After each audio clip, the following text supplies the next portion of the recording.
D&D, the I-9 COVID-19 incursion episode of Fellstone Chronicles. Today's episode, Warrens.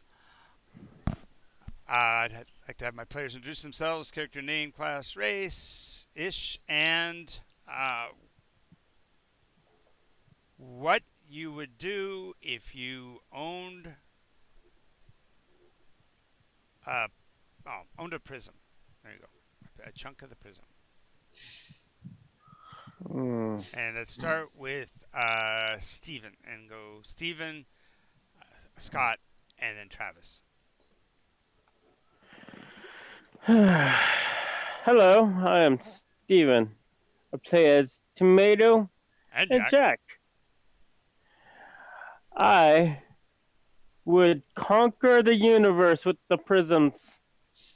Oh, he's a friend of Floyd's. Alrighty. Travis. I'm sorry, Scott. I am Xavier. I play the Pungid Rogue.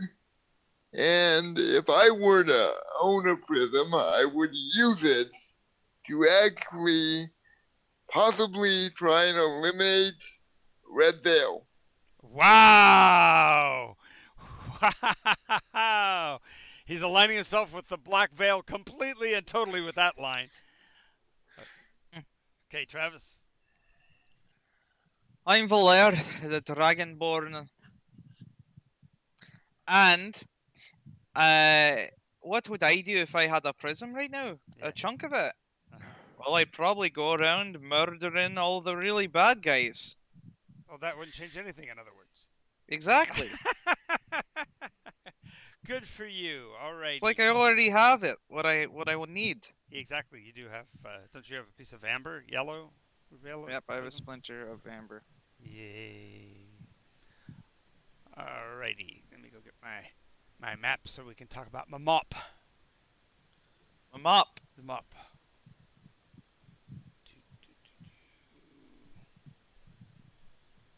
I have too many folders now. I have to go back through and clean house.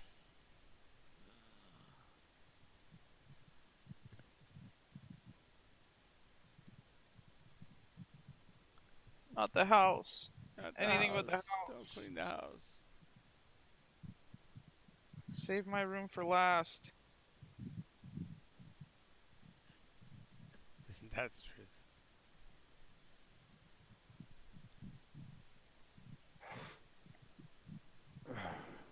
Alrighty, there we go. I'm ready to rock and roll. So we are way down yonder in the paw patch, as the saying goes. In the paw patch. Yeah.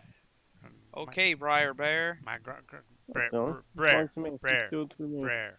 Not Take it Briar. back. Brer? Brer, yeah. Briar Bear. Exactly. So we are down into Whisper Mists, and haven't made it to Hammerfall yet, or we're in that area. I can't remember. No, we have not. We have not even made it to Hammerfall. All right. And so we're in the rough terrain.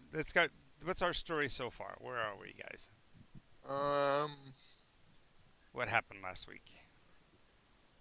We met a lion sage? Or A Wemmick, A actually. Wemmick. By name of Archer, I think. Yes. Yep. And we tried to get him to come with us to, well, Valer tried to get him to hunt a sea hag because Valer doesn't want to deal with anything to do with the sea. And we finally saw the reason why, sort of, with our excursion on the ferry. But Excursion on the ferry, that wasn't in this adventure. You guys didn't take a ferry in this trip. That was the other game. Right? wait, Yep. no, I could have sworn it was this game because I distinctly remember all three of us rocking back and forth when we got off the ferry just to Yes. make Valer feel a little uncomfortable. yes, there was a fairy. There was a ferry. Okay. Wow. Imagine that. And Then That's after right. ferry, That was we the found this, the cave shaped like a griffin gargoyle. gargoyle, and we went in and read the books that were held down by rocks because they're protected by the river, and we're chatting with him basically right up till the end. I think. Was there anything else we did? Nope. Okay. Other than fight those weird, they weren't bugs. Like, there were these lizard things that were. That was before we went in. Yeah. Yep. That was before you went inside of his house. Matter of fact, I remember now. You went running across there to try to. You were curious enough to try to get into the house. Yeah. I remember now. But I think we were heading up because we couldn't try it because he declined the offer of coming with us. Well, I didn't offer to come with us. I offered to pay him to go kill a sea hag because I didn't Yeah. want to do it. Right. But I just can't remember exactly where we were. I Whether think we were thinking about going after a hag because we were in the middle of a hex and Yeah, thinking about killing a hag. but it wasn't like there is a hag here that is directly in our path, so we were gonna deal with her. Yeah. Okay. So, hag hunting. Trying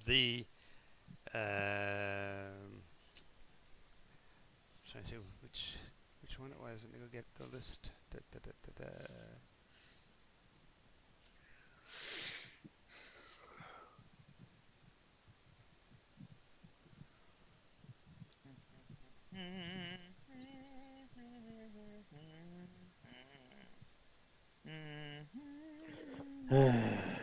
I feel annoyed for some reason. What's that? I'll talk about it when we're off stream. You okay, Steven? Not really.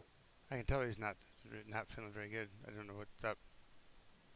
Don't worry about it. Just continue with the game. I think I'm probably gonna die right now. What's that? I'll talk about it after the game. Okay. Okay, so how do you want to approach this hunt? Are you just going to go off of sheer instinct, or are you going to talk to locals and see what there is to know about, like, her modus operandi? What's your plan?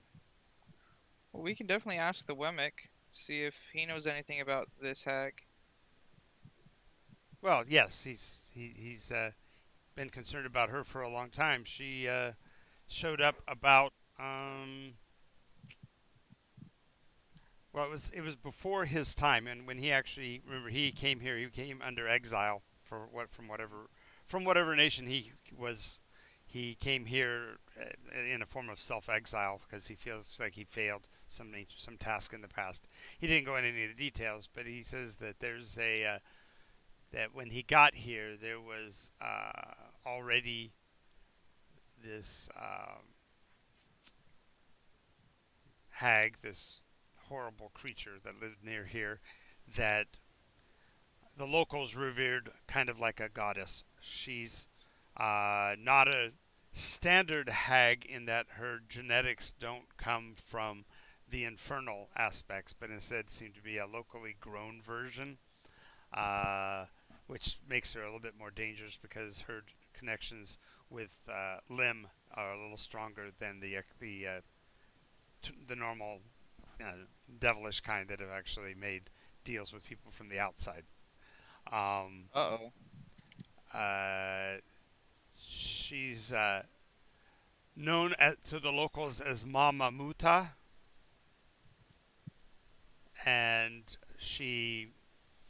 when she first arrived, it was seen as a blessing because she came by airship, but it was an airship crash, and she was the only survivor. The devastation on board suggested that somebody had eviscerated the crewmen as if they were surprised. So it seemed almost like an inside job. But she was so coated in blood and gore and such, and was babbling like a mad person, that they basically brought her into the local community and cleaned her up and restored her mental facilities somewhat so she could actually communicate. And she was so pleased with them that she became she offered to assist them in return, and provided levels of fertility in the Vale here that were unparalleled. Of course, you've seen the Warrens. This territory isn't conducive to any kind of farming. There's no usable or arable grasslands, so there's no way to raise herds. This land looks completely exploited, and yet the story was that Mama Muta provided for the locals and improved the lands and brought prosperity to the region, and so they started to revere her almost like a goddess, like a gift from heaven, because she came from the skies and provided all these blessings. Hmm. That was when things started to turn bad, because once she realized that they were treating her like a goddess, she started to ascribe to herself that kind of a role as well. And so she started passing judgment on those within the realm, within the area, that weren't being particularly generous to her. In other words, those families who hadn't had problems with their crops suddenly started having problems with their crops. Those that had been very blessed with many children all of a sudden had plagues going through their children, and wiping out large numbers of kids. And when they would then come back to Muta for assistance, Mama Muta would say, "Sure, gladly bring your children," and inevitably one or two of them would die in the process, and yet the rest would survive. So they started to fear her and revere her and respect her and be terrorized by her all at the same time. Right, well, this bitch needs to die. Then came along the Blinn. And when the Blinn came and drove out the larger populations of the local human populations who were supporting Muta, that's when Muta got nasty. And so now Muta is got a large following of her new children, which seem to be some form of a hybrid between goblins and people. She calls them mutants. Mutants! So she and her band of mutants still live in the hills above the Hammerfall area. So right near here. So then she's About clearly how alive. many mutants do you think he might have with her? Well, okay, so at the height of the goblin population, there were close to 1 million goblins here. Uh-huh. Theory was that she held sway over almost 1 in 10. Oh. So no one really knows how many mutants she had, or how many of the Blinn actually fell under her bewitching nature. Just realize that she's not. While she qualifies as a hag because she is a member of a triad, which has always been the case. There are 2 others in the area, as we said before. This one is the closest and arguably maybe the most powerful one you've faced to date. Interesting. Right, so what are your feelings on it? Still want to go on a hag hunt? Can we just burn down the forest? I mean, There's not a forest. I know. I'm saying like a nuclear option, like just kill them all in one swoop. it would. I mean, I still want to go on a hack hunt, mostly to see what he could If we have. let her stay, she will become more powerful, and she will spread her disease But across the land. the number of mutons, based on the number he just gave us, that's a lot of That's a lot of Mutenhuns. Yes. I'm nae worried, are you? I will cleave through their ranks like a knife through butter. Or we can just go.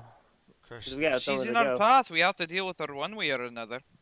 well, Well, she, as I said, she's not technically directly in your path. She's north of here, but not far.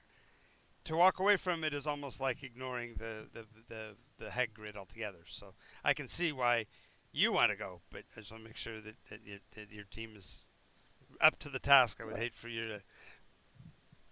get them all killed. Yeah. Yeah, would that be horrible? You can't die when you're with me. Well, in Famous last fairness, words. none of us have Famous died yet. last words.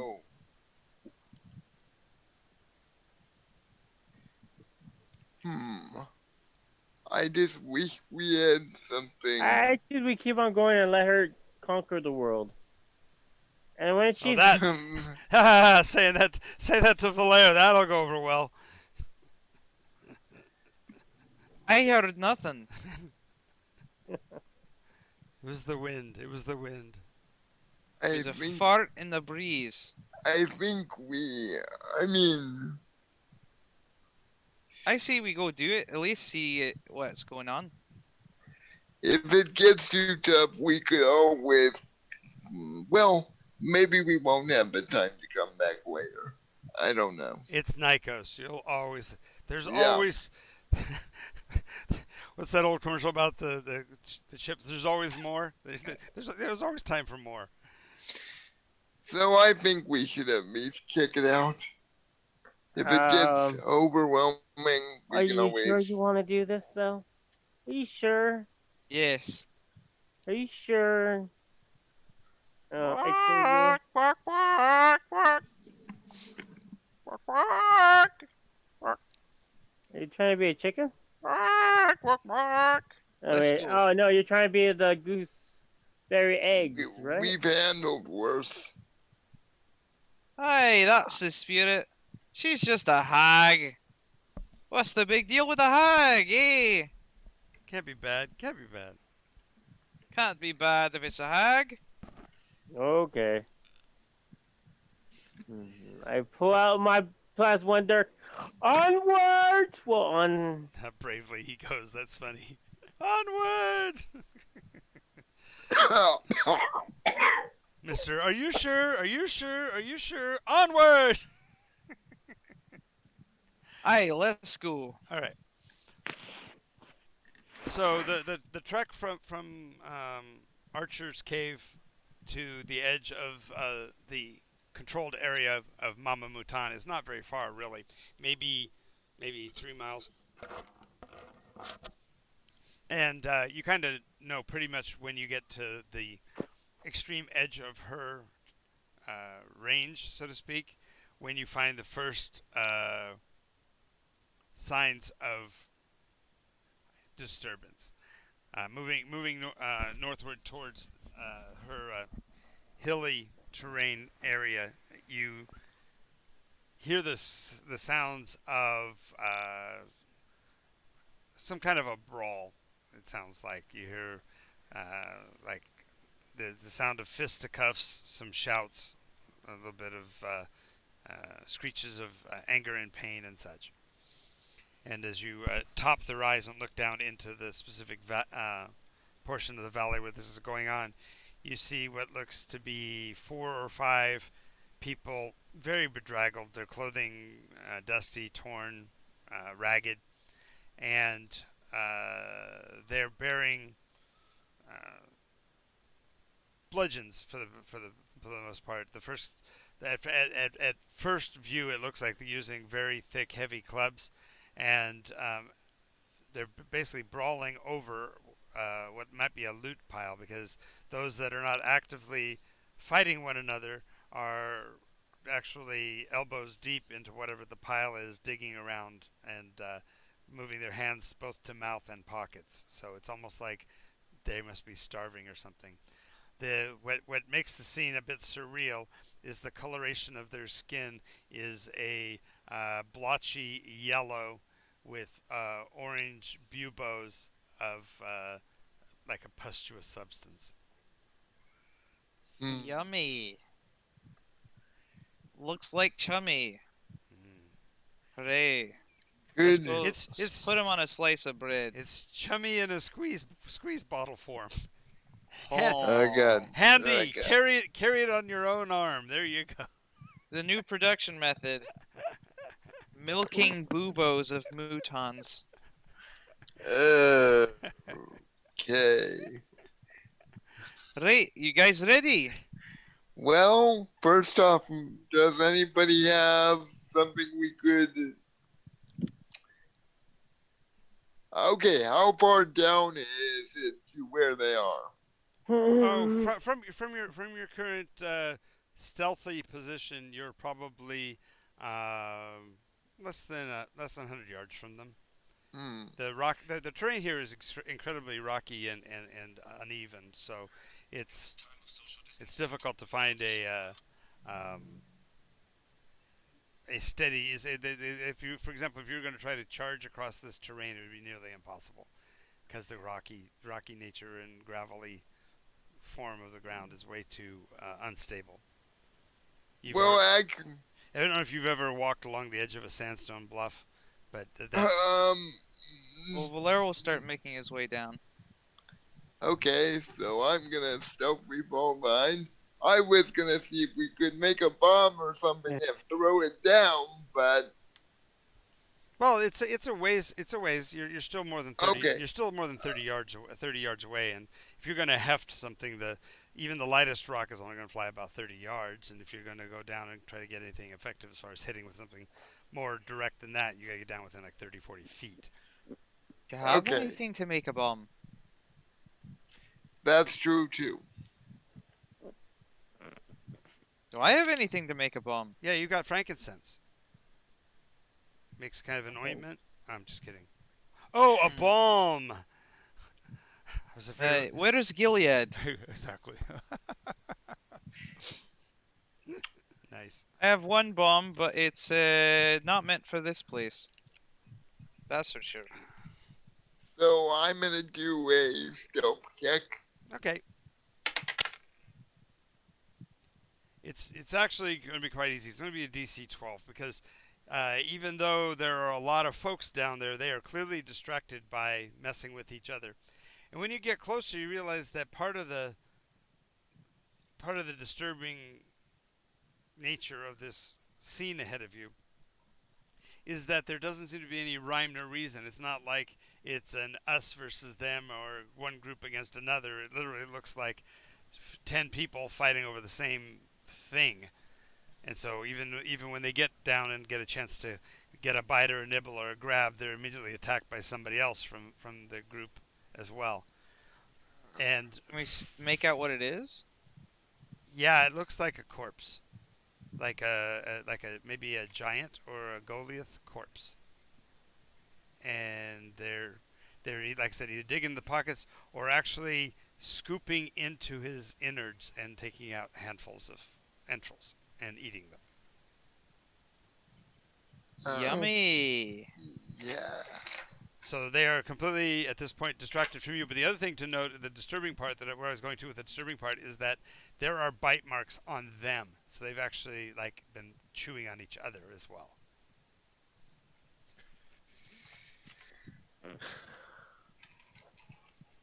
Well, aren't these a delightful people? Yep. Yes. Let's make friends and learn about their culture. Um. Let's try to negotiate with them.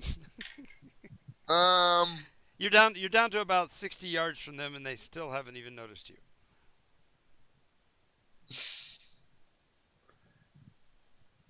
Roll a d6 for me, by the way. Anybody? Like a D6. 3. Okay, 3. Okay, so you are currently upwind of them. So you don't.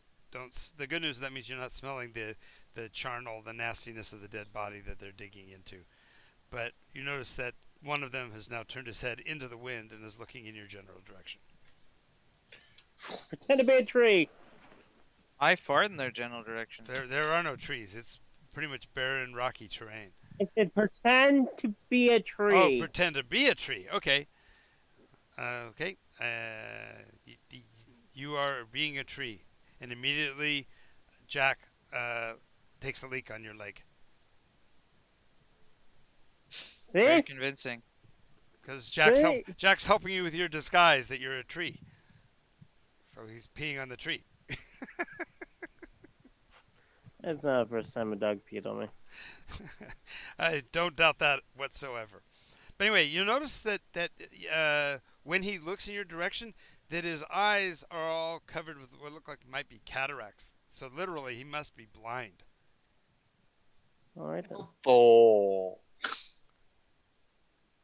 Right, but when one sense goes, another one wakes. Right. And so with his sniffing in the air, he then turns away from the bodies and starts to skulk towards you. And it's kind of weird to see because it's broad daylight, but his body motions seem more like he's trying to be sneaky in broad daylight. As he's scampering towards you, he'll scoot forward a few steps and stop and re-sniff the air. And after you've drawn his attention, so the others are beginning to respond. So I need an initiative roll from you guys to determine who goes next. Valer, while Sure. they're approaching, Valer starts to stretch. Yeah, pop the neck Do, muscles. do, And do a little stretch. Get a sword, stretch out his shoulders. Oh We're my downwind, God. right? all of a sudden, in the air above you appear the letters from Zombieland. Rule 1: cardio. We're downwind, right? No, it's stretch. You're right. Stretch is the first one. Stretch. Yeah. Got to be stretched. Why? Because of number 2, cardio. We're downwind, correct? You're upwind. Yeah. They smell Upwind. you. Yeah, they smell you. Alright. I'm gonna grab my bag Uh huh. and toss pepper in the air. Okay. He's tossing And pepper let in the air. the- That's his action. I still need initiative so I know who's going first and in what order, but that's fine. Travis, what are you doing? You're My stretching. You're initiative stretching. is You're stretching and getting your weapon ready. I remember. Yep. And Well, I guess. I'm gonna try to get behind one of 20. the rocks for my action. okay, so you're going to try to lurk behind one of the rocks nearby. Okay. Yeah. With what you rolled, Steven, the powder flies into the air, and with that increased aroma, the whole pack of these bubo-covered things turn and move and start to move towards you.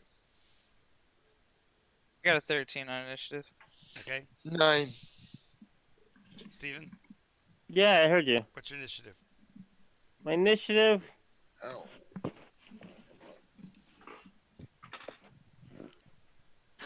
Blindness. 19. Of course. So you threw the dust in the air. As soon as that happens, the pack turns almost in unison because the smell of pepper is really strong, and so therefore they'll all turn and start sniffing in the direction of the group. Yes! I can hear you shouting that too. With the further affirmation of the sound, they actually will start to. They're still doing this weird, hunkered over, shuffling maneuver, but some of them are actually starting to trot, like they're excited by the aroma, the scent. Is there fire? Can I? Is this like Is there a wheat field or something here or something? No grasses at all. It's a barren wasteland. I described that for quite some time, saying it's a rocky, barren, ruined land. It's as if it had been. I was just trying to Nuked. stop them from smelling us. Pepper in the mouth, in the nose Yeah, makes it. it makes it's a tender thing if that sensory organ is doing its job, which is to prevent those kind of aromas from getting inside the body. But in the case of these hideous beasts, it's just a trigger to bring them to you. I should use chili powder. So you're basically holding your position then collectively. You're not advancing any further on them. You're waiting for them to come towards you. Aye, we're holding the high ground. All right. So as they come trotting forward, they get about 30 paces towards you. So they're about half the distance from you, and literally they start exploding. they blow up as if from within when they hit that barrier about 30 feet from you, indicating that the range of her ensorcelment is limited to that location. They can't. Literally, there's now a line of goo where you can see on one side of it they can't get to, on the other side they would have been. So Oh, that's disappointing. yeah. I did it! Look what I have created. See, Good job. Good job. You did it. pepper is their weakness. It kills them. Now we know what to do. I don't think it was the pepper that killed him, buddy. But good job either way. So, But the only thing is that there still seems to be some movement down there at the body, like something inside the clothing mass of the giant is moving. Burn it. Burn it! Alright, let's go take a look. We're gonna have to burn it. You're gonna walk through the goo, or you're gonna go around the what's I left of it? nominate Burn the around. goo, I say. Burn it. You nominate. I was I. actually gonna look at the goo. Uh-huh. They've Is You're there- gonna lick it. go ahead and ask the questions you want to ask. What does it look like? Well, it looks like their internal organs might have been like put on blend. So whatever they were consuming wasn't going in and being digested by any stretch, but might have actually been being stored inside of their masses. So their bloat, their overfull and blotchy, bloated appearance was actually exacerbated by the fact that their bodies were taking in decaying material that didn't decay. So when they hit that boundary, whatever it was, triggered basically the decay process, and therefore the explosion came from the gases already forming inside of them. Ew. And so basically from the rib cage to the shoulders is obliterated completely. The femurs and the lower legs and stuff, those bones are still there, although blighted and corrupted by whatever this disease that affected them is. And that the muscles of the lower body that seem to be sort of healthy seem to be held together by a greenish yellow material, almost like almost like the tendons were being animated by something other than biology. Seems a wee bit necrotic to you, don't it? Can I do an Arcana check on the goo just to see their Absolutely. What does the goo taste like, John? Dog shit. Good thing you didn't step in it. But Chummy? no. That would be a 23. 23. Yes, it's clearly necrotic magic, but more importantly, it's vex magic. It's its limb turned on it's turned against itself. Self-annihilating magic. Okay. Interesting. This appears to be the Vex variety. Should we burn it? Should we burn the entrails? That'll only alert everyone in the goddamn place that we're here. Yeah, and then Yeah, I they run don't towards this think that's a direction, good and then we can idea. blow them all up. Sorry, the wind's really loud. I can't quite hear you. Oh Okay, no. Let's go see what the little living thing in the thing is. Yes, but try to go around the goo. It appears to be very dangerous. It might cause harm if you make contact with it. I don't want to get my boots dirty anyways. Besides that, we don't So have Valère, we don't have a congressman right here to want a spoon. So Valère walks over it with his airwalks. okay. Oh yeah, so I'm gonna offer to give Tomato and Jack. Wait, can I give Tomato and Jack a lift? I mean, Yeah, Dog we can go is on you. Yeah, you probably- pick up Jack. You can I pick come up on your back. You can pick up Tomato or you can pick up Jack, but you can't pick them both up. yeah. Yeah, no. He's gonna pick up Jack, and I'm gonna climb on his back. No, that's what I'm saying. With You can that- carry both of you. Yes. If you're gonna go, Yes. if you're gonna go over the top, you have to go one at a time. Okay. It was a cool move, guys. You don't have to follow me. It's like 3 feet to the side. Yeah. Oh, He was that's true. he was going for style. He was going for style. That's all he was doing it for. Yeah, it's, So yeah, it's Will. not We an did go imperative style to too, fly sir. over the 3-foot puddle of ickiness. And besides that, it's kind of funny because for the few seconds that he wears when he's wearing the airwalks, he kind of looks a little like Rango. Uh, A little bit. so I'm not gonna use my airwalks. I'm just walk gonna, around. Just yeah. trot around, no problem. All right.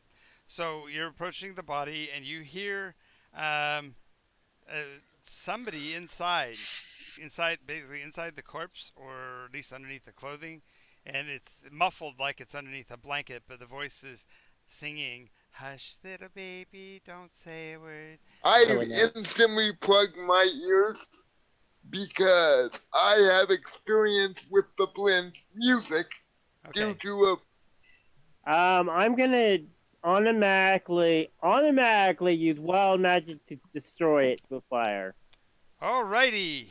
Let me get my chart out. Get your percentage dice ready. I wanted to say hello. No, It's death, such a pretty voice. death by fire. Damn it.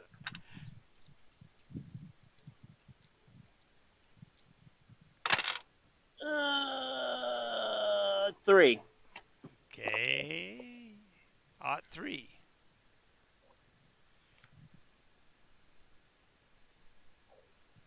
Oh, that's hysterical. So you put out your fingers, and from each of your fingertips sprout two snakes. And they sprout in the way that the old magic snake fireworks do. So they curl and twist and whatever off the tips of your fingers, almost like your fingernails are growing. When they get out to full size, laying at your feet are 8 non-poisonous garter snakes. Go! Strangle her to death. They hiss at you a little bit and start slithering in random directions. I kick it. I kick the fucking snake. I said, do what I tell you, or I will beat you. So Valera's going over to the thing singing. Okay, Hello there. the voice stops and goes, "Just a minute." And there's some additional quick movement, and then the clothing over the chest of the creature of the giant flips open, and there's covered in the blood and gore of a dead giant, maybe a 5 or 6 day old goblin girl. She looks up at you with these just absolutely charming little eyes with long, luxurious eyelashes and blinks at you, and her ears drooping a bit at the tips. She goes, "Hello." Hello, what are you doing in there, little one? I was looking for lunch. Looking for lunch, Uh-huh. eh? Uh huh. Why? Cause, just a second. There he is. She jumps forward surprisingly quickly, dives into the gore, and brings back what looks like an oversized cockroach. All right. She holds it up. Delicious. She holds it up so you can see its little insect-like face, and it's one of those like the what they call it, Bahamians with the really big ones, big Yeah, like we this get it. size. We Ah. get it. She Hurry up. she holds up and goes, "See, this is lunch. He's my friend," and puts it on her shoulder. It crawls around her collar and underneath her collar and sticks its little antennas out from underneath her hood, underneath her. Very seems cute. nice. So Thank you. what do you? Still want to set something on fire, eh? What? What? You talking to her or are you talking to them? No, no, tomato. Yeah, she turned back to tomato. Eh? Yeah. Go ahead. You know, right there. I'm waiting. Waiting, we're waiting. What are you doing now, tomato? I look at her. I'm like, damn it. She blinks at you and waves with her little 3-fingered hand. Go ahead and make a charisma save.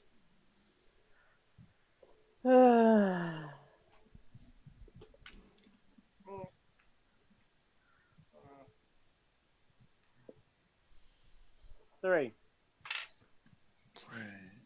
A 3? Plus 5. Yeah, 3 plus 5 is an 8. Yep. So close to that 13. Uh, Hmm. yes, you have absolute pity on this poor goblin child who's sitting there in rags, holding up her pet, or stroking the back of the head of her pet cockroach. What's your You name, want little to go one? with us to the city? We're gonna go to the city later, and then you can go make friends over there at the I city and eat. she All looks right, up. man. She says, "I'm Downy." Danny. All right, cool. Downy. What's your name? How old are you? My name's Valer. I'm 4 days old. Oh, cool. Four So day, it's only a few four more days days old. and you'll be adults. Uh-huh. Hmm. So where's the other adults at? I don't know. What do you mean you don't know? How did you get over here? You came here by Uh, yourself? there was a stork, and the stork flapped its wings, and it brought me in a bundle and gave him to mommy and daddy. I feel sorry for the story. Aye, that's the Yeah. story, and we're sticking to it. Yep. Mm, So, little Downy, Mm-hmm. do you know who your parents were, or where they Mm, are? nuh-uh. I think that's them. She points at the pile of goo. Hmm. hmm. Is there? Well,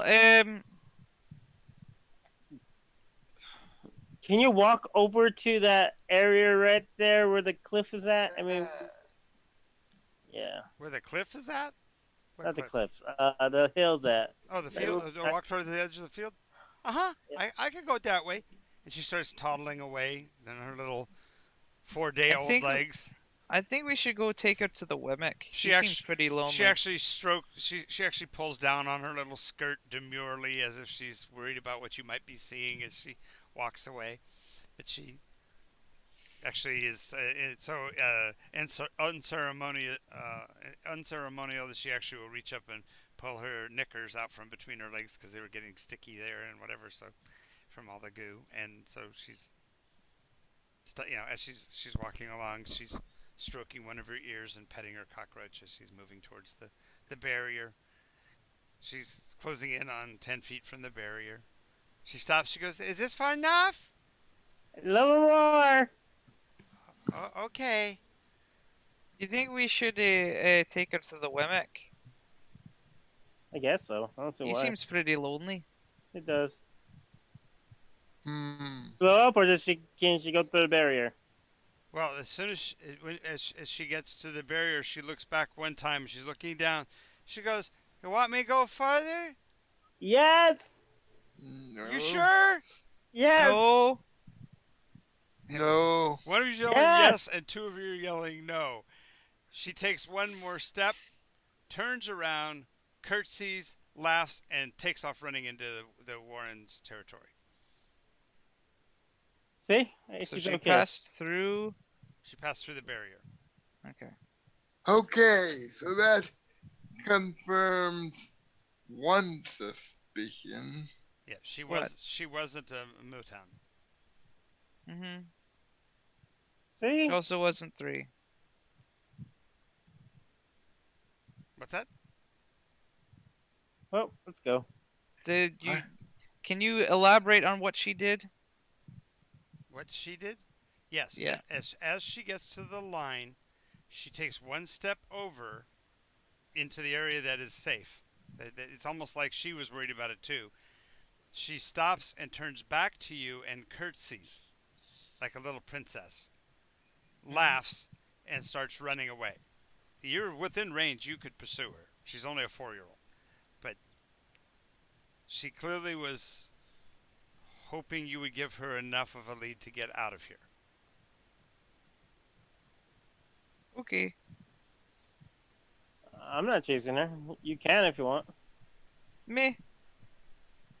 Okay. As long as she's all right. Clearly, she knows where she's going. Yeah. And looking back at the giant's body, you can see that he was actually being eaten from the inside. Inside. Yes. So Oh, the spiders. bug. No, Yeah, the person. That person. What person? the goblin. Downey. Downey? Yeah, Downey killed the giant. Oh. Is this normal for Blinn? No, to be what, cannibals? No, internal cannibals. Oh, not normally, but then again, most people don't study the biology. You could now write a book on the biological process of goblin birth and gestation. What about you, Xavier? You're well read. I've. He could roll some history and see whether he knows anything about it. Yeah, I will roll a history check. And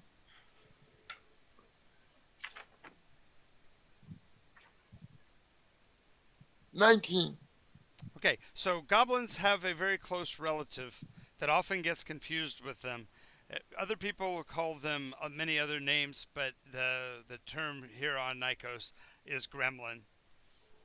And gremlin are not uh, born, but are rather the spawn of evil magic. Usually brought on when somebody is trying to create something. The whole creation process tends to awaken the powers of Nycos to put in controls. So a gremlin is literally the thing that breaks machines when they're being built. The creatures that corrupt life forms and keep them from becoming. So it seems like Downey might have been the result of Mutan's that Mama Muta creating the Mutans might have triggered the creation of these gremlins. That's nice. Okay. And They're like Nycosian antibodies, whatever that may be. yes, and worst of all is that they, because of the fact that they are like goblins, they often hide with them. And if you ever see goblins that have magic, they're not goblins. That's a gremlin. That Okay. was yes. So goblins don't have magic. Goblin. There isn't like you won't have a goblin wizard or a goblin sorcerer. So, okay. Which means That which means that every one of the villains you guys have ever heard of that have been associated with goblins, from Atherton to Featherin and now to Downey, are not goblins. Actually, gremlins. They're actually Ow. gremlins. Okay, that. Yeah. I just kind of look around. Well, you made it kind of obvious with their name, Did I? Downey. Downey and Featherin and Atherton Wing. um. So, have that to go was. for walking in like 30 minutes, I think, because my mom wants to go for a walk. 30 Okay. to maybe an hour. We'll play by ear here. Oh, that's okay. Well, let's move onward Yes. into the Alrighty. jaws of nightmare and beyond. Yes.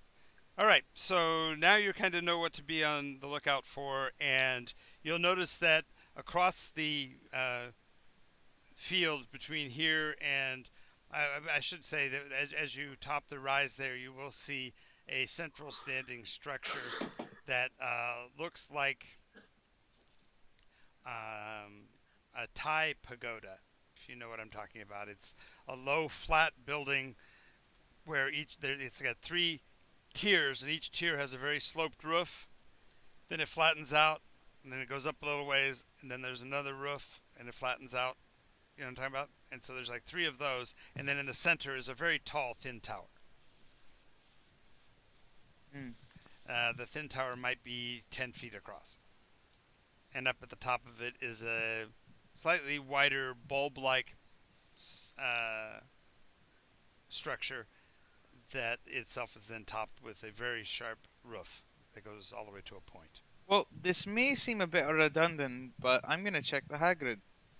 Oh, guess what? It happens to be centered somewhere on that thing. I that thought structure. so. Yes.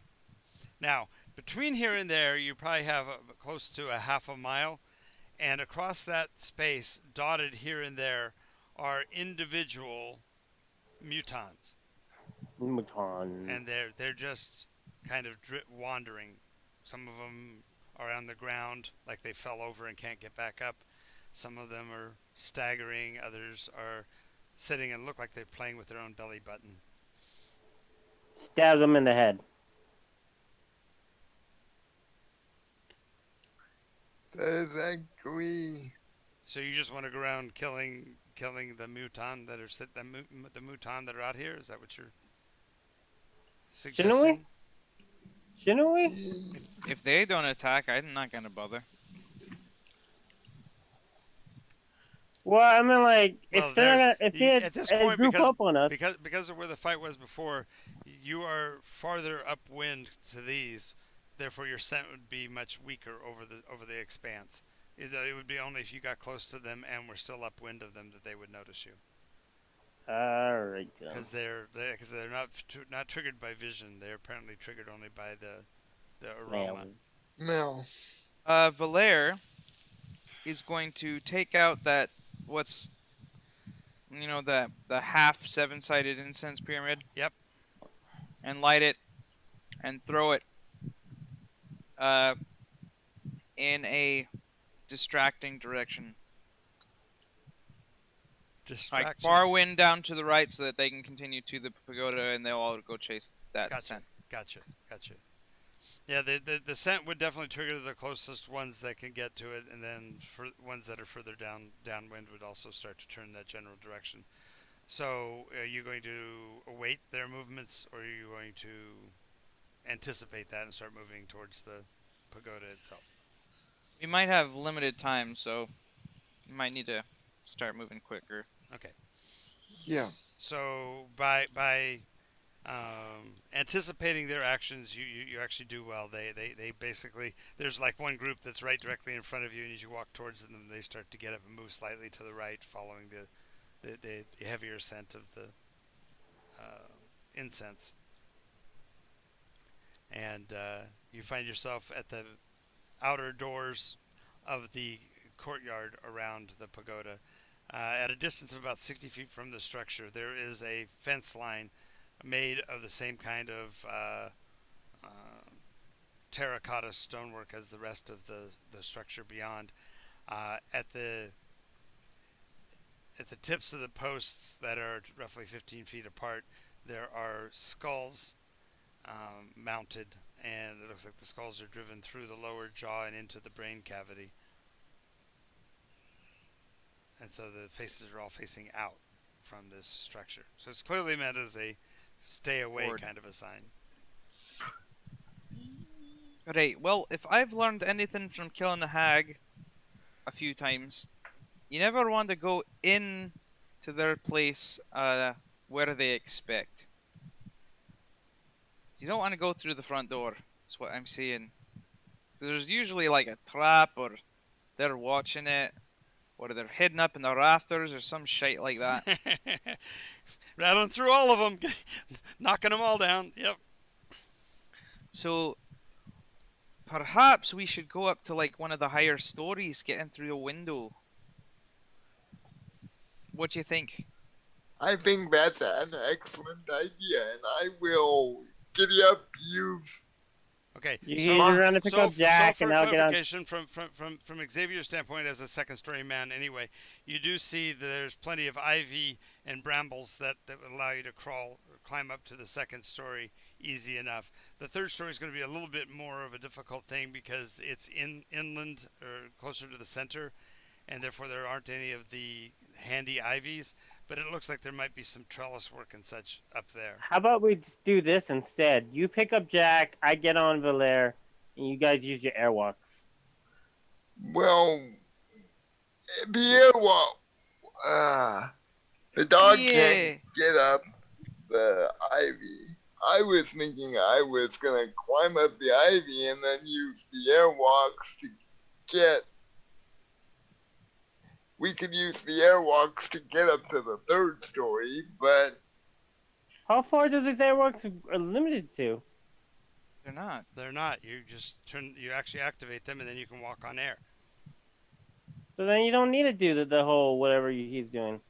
But he hasn't spent as much time using them, so He's not as expert as Valere, and furthermore, um, there is a weight limit.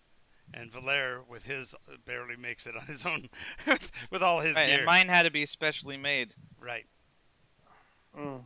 Can I just use like a feather fall or something, and he holds on to me, and then he just walks me up? That's not how. I'm pretty sure that's not how feather fall works. That spell you're I looking thought it for. makes you light as a feather. No. See, It reduces your fall rate to that of a feather. you're You're not your weight does not change. He your could put mass him doesn't in his change. bag of holding. uh Alright. That's always safe as long as he holds his Yeah. breath and you let him out within 10 minutes. We had a party member actually die because somebody held him in there for an hour, forgot that they were in there. Ooh. I don't. Well, get in. And guess who that was? That was Matt. Oh dear. Matt killed Ray, one of the 7. They had to Way go, to go. they had to go bring her back. Oh yeah, he was. They were pretty pissed at him. He thought he was doing her a favor because he wanted. They had to pass by someplace to prove that they were all dead, and so he had feigned death and a few other spells, but he didn't have anything to do for her. So he just said, "Hold your breath," and put her in his bag of holding, and then forgot. Right. Well, get in the back. Hold your breath. I'm putting, okay, so wait, before we do this, I'm putting my hands over my mouth and doing prestidigitation, creating oxygen. That works for 6 seconds. Remember, it's only prestidigitation is a cantrip. Yeah, I know, and I'm going to continue doing it for every 6 seconds. It's a cantrip, but you don't run out of it. I don't think it can create oxygen Why wouldn't it? because that's it doesn't more- create anything. It Right. It don't. You know what it'd do? You know what it would do? It'd make you feel like you're getting oxygen.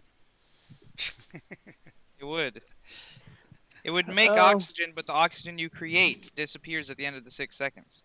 It would disappear well, from I your tried. lungs. Alright, I'll hold my breath, I guess.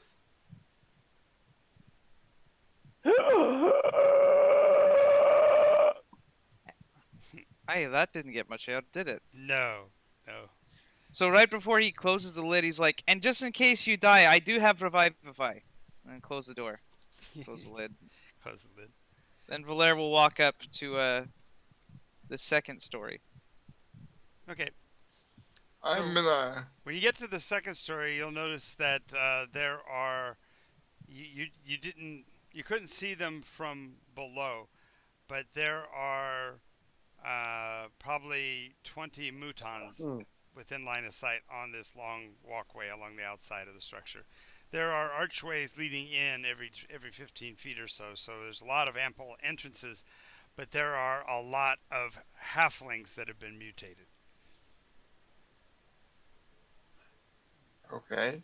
So she basically brought with her an entire population of halflings that she turned into her minions. So can we look in through the entrances? Like what's going on the inside? There's black string bead closures, so you can't see past the string beads. Other than there's some light sources. Occasionally, when the beads move, you can see that there's light sources inside.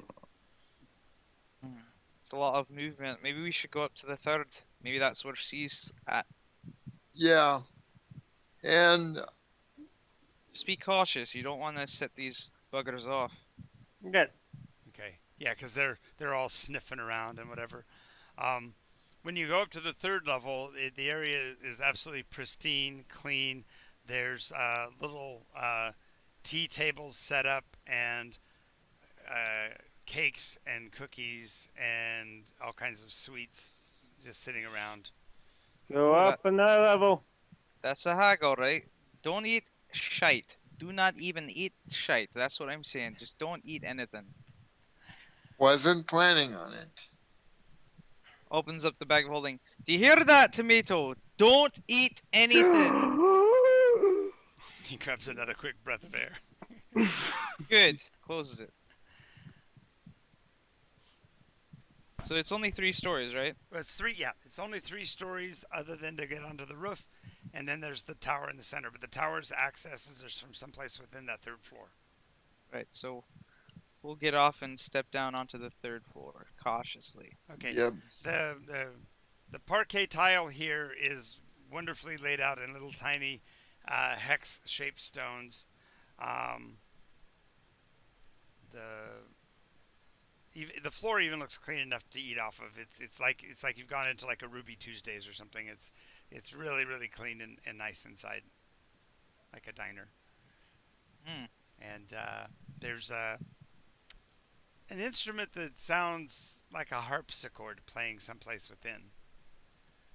If you're familiar with it, a harpsichord, is like a piano, only the keys all get struck exactly with the same force, so they don't get there's no nuance to the notes.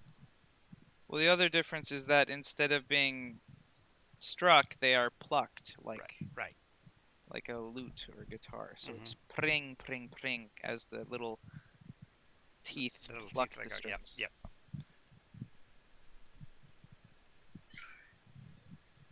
One thing. There are a few shaggy-looking carpets laying about, um, almost like they're decorative rather than for actually walking on. And there are what look to be like music boxes with the lids folded down all along the outside wall of this level, each one of them next to one of the entry doors. When I say doors, again, it's the string curtains, little beads. Say that again. What's next to the doors? A standing box about 2.5 feet tall, kind of looks like a music box or a jukebox kind of thing. It's got very fine filigreed woodwork all over it. I mean, these look like masterwork pieces At every doorway. at each doorway, and each one of them is slightly different. So it's like they've come from different places in the world. It seems like this is far different from the other hags that you've met, because this one looks like she may have actually traveled the world. She might have actually seen stuff instead of just A hag with class. a classy Yeah. hag. How about you let me out of the bag? Yeah, the bags You folds. got another 8 minutes. He kicks the bag a little bit. Wouldn't matter. It's dimensional space. He wouldn't even notice. Wow. Well, that's no fun. Just He'll like let him out. just like that was the thing. Ray couldn't even knock on the, pull on the inside of the bag to get out, because when you're inside the dimensional space, you can't see the boundaries, and when they close it, there is no entrance anymore. Okay, get out, you little shite bag. Pull him out. Okay.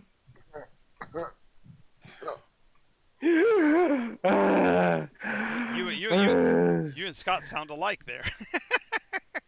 You know, you have 10 minutes of air in there. You can't No, hold he was your breath for longer. more than likely he went in there and immediately started hyperventilating, so he's burning through his oxygen way too fast. Gotta make it last. Is it getting warm in here?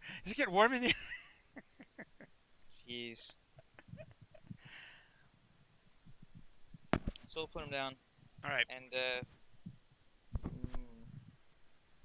he's Jump on gonna Jack and hold activate him his close. divine sense to see what's up with these music boxes, because they make him feel uncomfortable that they're at every entrance. Yes. The divine the divine senses on the boxes do not suggest infernal or demonic or what's the other one? Celestial, undead, Celestial, good. and yeah, it does detect there is necromantic magic. There is necromantic magic involved.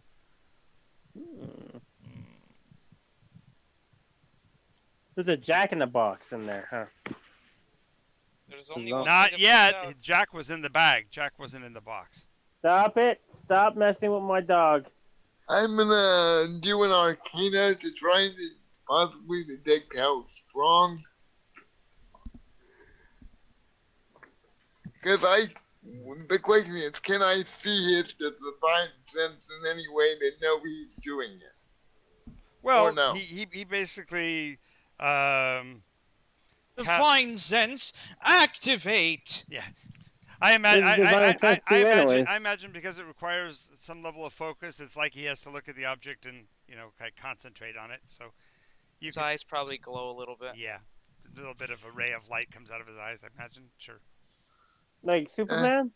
and then Yeah, Yeah. just a pale I glow. will I will do an arcana check on the boxes since he Yes, seems to be you getting will find necromantic and protection spells. So okay. abjuration and necromancy. So there is now when you say necromancy, is it similar to what I was encountering before? Necromantic the- magic is necromantic magic. It has to do with Yeah. the essence of living things being turned to dead things. So there, I will alert the party that there is It's not like no little tiny bugs, right? necromantic What was that, magic. Stephen? It's not like little tiny bugs. No, Alright, cool. What? he What do said. you mean? Yesterday? Oh, he's talking about yesterday's little tiny bugs. Oh, yeah. All right, beautiful boxes by the doors. So Valeria's going to take out his shield that Mhm. gives him advantage against dark magics, right. and he's going to hold that out in front of them. Follow me, I suppose. And he's going to inch towards the nearest entryway, Mhm. holding the shield between him and the box. Okay. You have made it to Um, you've made it to the curtain. A slight breeze from within carries out with it a slight scent of sandalwood and a unseasonable coolness from within, as if something was generating cold. So he's Ooh. going to use That's a the good shield to brush the beads aside, not wanting to touch the beads. Fair enough. The beads, all black, are in the shape of little tiny teardrops. So when you look at each individual thread, it looks like teardrops running down a piece of string. Hmm. And so this, just the cascade of them looks like a torrent of tears. When you look into the inside, you'll see the reflection of yourself on the opposite wall inside, and realize that at least through this doorway, it appears to be possibly a hall of mirrors. Well, Interesting. that's unsettling. Let's back away from this one. We're gonna have to call Bloody Mary if this keeps on happening. Valer is going to take out one of his crayons Nice. and begin, as they walk along the mirrors, he will draw on them with a single line, notating where the mirrors are and where the mirrors aren't. Mm-hmm. Yep. So he's marking up the mirrors with the single line across them, right? Yep. And doing what, the left side or right side? I'm just assuming right side, Okay. the inner wall. Well, you walk in. There's mirror to the left, mirror to the right, mirror straight ahead, and there's a gap on on either side. So you Oh, can turn I to was the left I or was to the thinking it right. was a round building, so it's kind of like It is a round Okay. building, but you're looking in just for the first 5 feet or 10 feet of it. Okay. It's a considerable distance to get to the center. so he'll give each of the other ones, a red crayon, a blue crayon. I mark the mirrors so that we know what's mirrors and what's not, because she can use Aye. these for magics. All right. Mm. Oh yeah, that's right. So as you guys step in, and he marks the first mirror with his line across it. Are we staying together? Or are we going to split up? We're gonna stay I together. see no reason to stay together. It always works better when we spread out, right? Yeah. No, Cover no. more ground that way. Okay, Velma, you go with Shaggy, and I'll take Scoob. Nah. Nah, you're going to stick together. All right. So as you pass from this small chamber to the next one, again, the place is appointed with furniture and attributions that kind of fit for our purposes, for my descriptive purposes, Victorian era British colonies. Fancy. Burma, Burma, India, that kind of thing. So it's lots of deep colored woods, lots of white surfaces. So the floor is still that parquet, that the little tiny hex shaped tiles, but they're all just brilliantly shock white. The grout between them are as black as pitch. The few walls that are solid are white, and the rest is the metallic mirror surfaces. In I've this, got to say, she's got style, and that's more than I can say of any other hag I've met. uh, in this second room, there is a tea cart with the tea pitcher, uh, three glasses set up, even a bowl uh, as well, suggesting that even Jack might be served if you so choose, and uh, the little tea cakes in the shape of dragons. Alright, well, Hmm. that's disconcerting.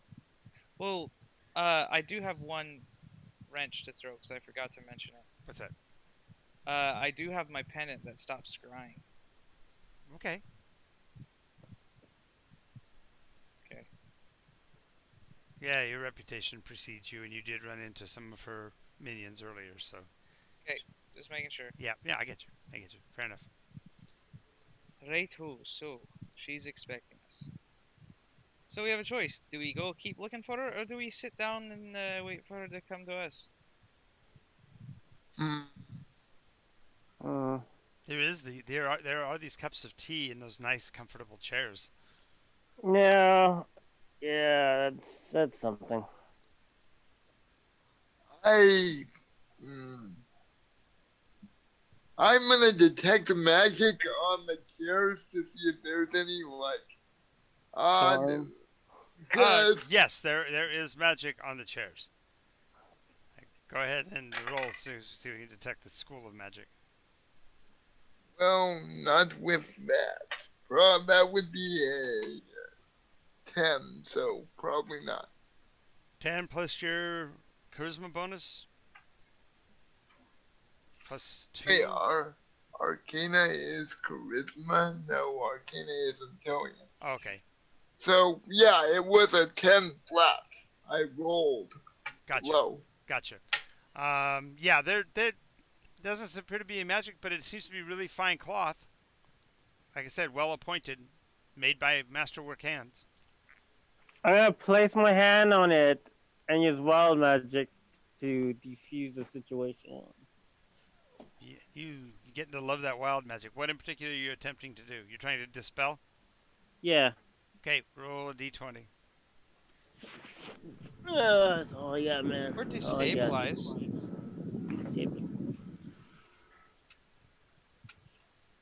I guess that's one thing wild magic could do. Yeah, it break wards and protections. It's true. Well, like anything that's meant to stay stable. Right. It's kind of like throwing a bouncy ball into the dominoes. Yep. Okay. We'll do that too, man. What'd you get on the 20? Oh wait, I'm supposed to get a 20. Use a 20. You have to roll a 20 first. Okay. 16. 16. It works. Go ahead and roll percentage dice. Uh. 65.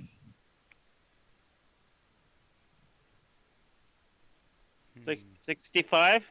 Yep. The chair that you are touching, visibly the cloth does this little ripple, kind of like in the Matrix, where the reality fluctuates for a second and goes back to normal. Eee. Did I fail? No, you said I succeeded, right? Yeah, he said. I, So- I said, okay, you made it, now roll, and then described what it looked like when you did what you did. So something happened. Interesting. Interesting. But Xavier is being way too cautious again and not sitting down because Well, he your is, your detect your you didn't cast detect magic. You just were going for Arcana check. Right? yeah. Okay. But the fact that he did not detect any sort of magic when everything else he's tried that on has detected as some form of necromancy magic is putting him slightly on edge, and he Okay. assumes that there is some necromantic Well, force. obviously, what's his Yeah, name just did something and yeah. affected things in a magical way. So, Hey, can you check my chair? I think I did something. I'm not sure. Can you detect magic and figure out what's happened? unless he casts detect magic, he won't have the detect capability. I know, that's what I'm telling him, just to cast it. Actually, I'm that's pretty sure you the can assume everything in here is shite bag full of magic. Yeah, but I he did something he different. can't.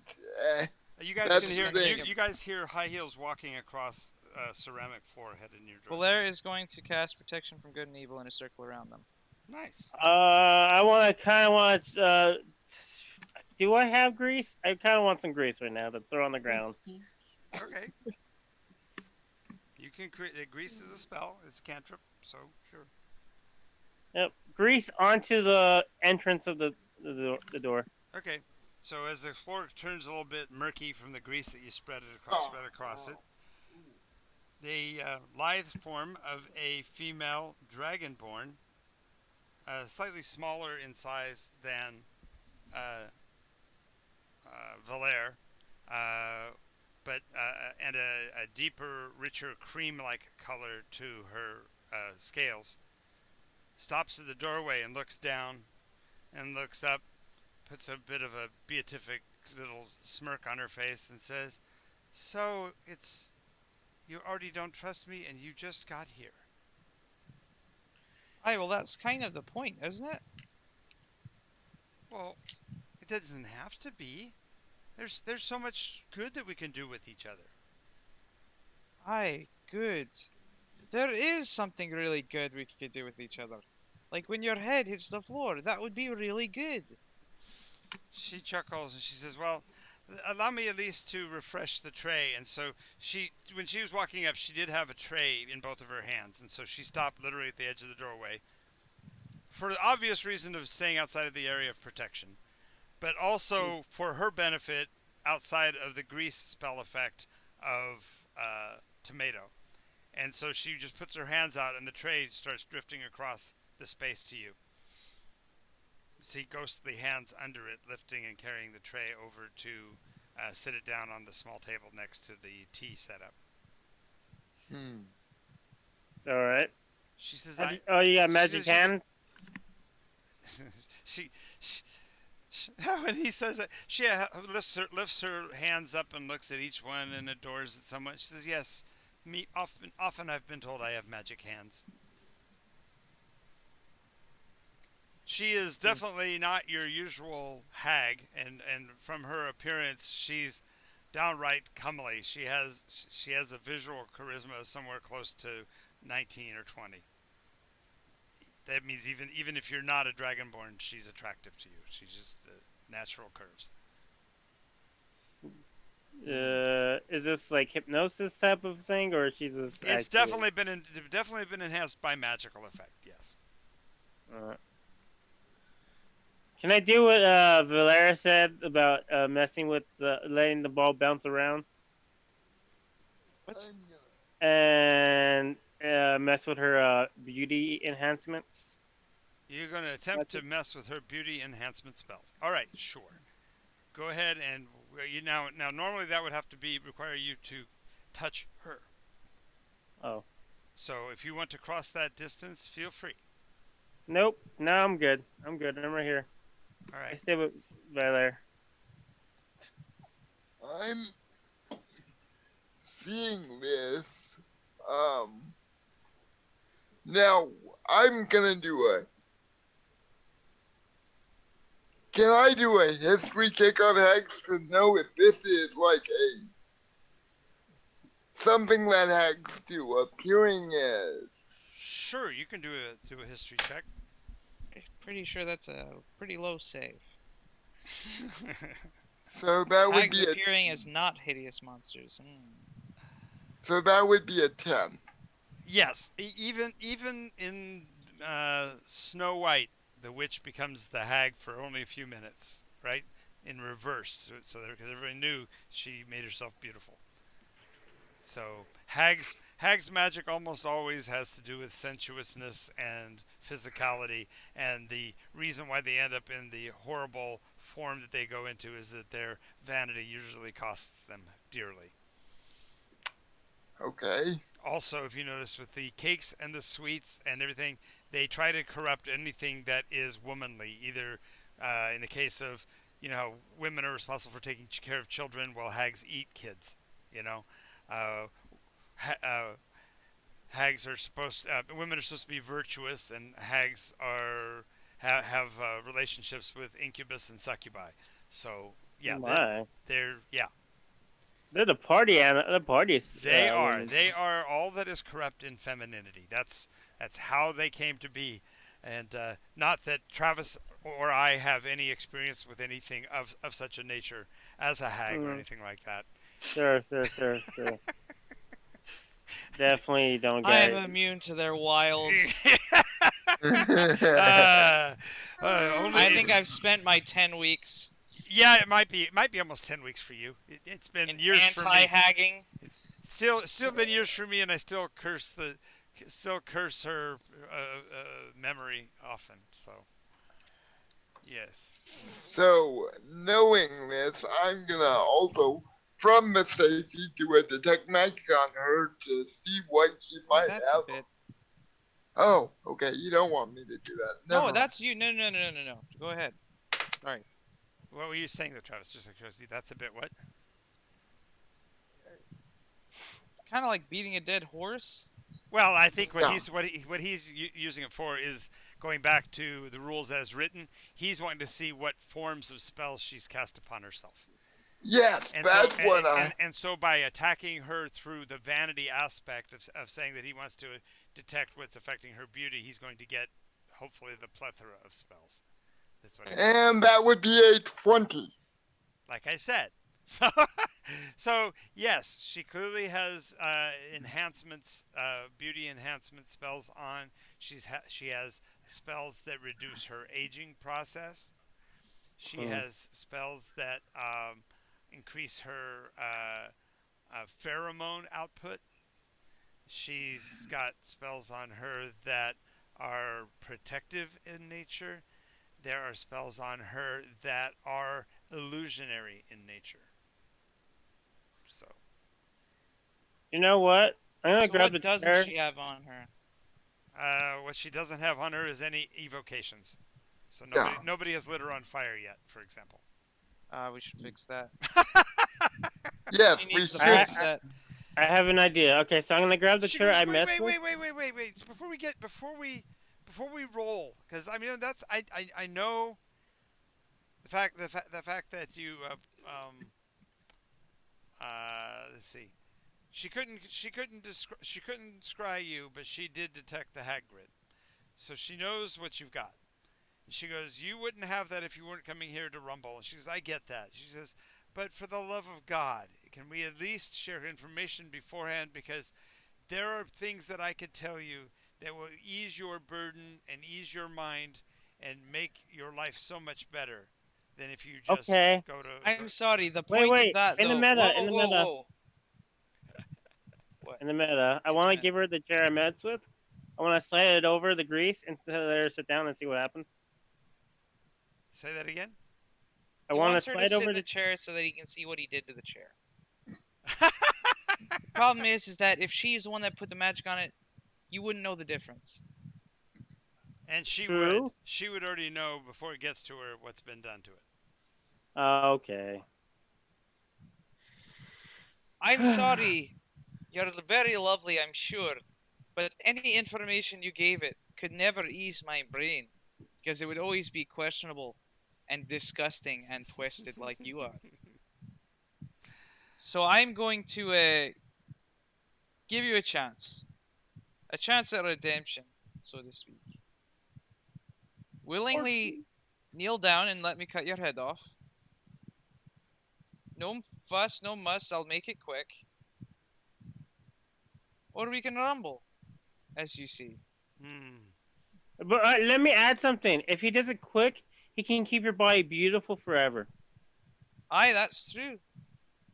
But if you rumble, you're gonna lose limbs. You're gonna get scar tissue. It's just not Aye, gonna be pretty. all fecked up. Oh, tempting offer, tempting offer. But I really, I disdain the fact that I went to all this work to get dressed up for you, and you're not even wanting to show me the respect of a common conversation before we. Sorry. I have a wee bit of personal issue. It's not you. It's not you, it's me. I have a problem with disgusting horrious monsters that eat children. And she goes, cut up the very I, nature of the people whoa, around whoa, them. whoa, You know, that's just I don't eat children anymore.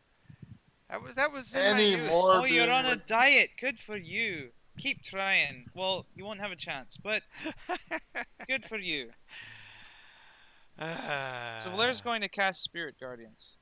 Okay, and as you're casting, she's casting, and what are you doing, I'm Steven? casting it on myself. I know, but it's still a casting of it's a triggered effect, and so she's going to respond with a spell as well. What are you doing, Scott?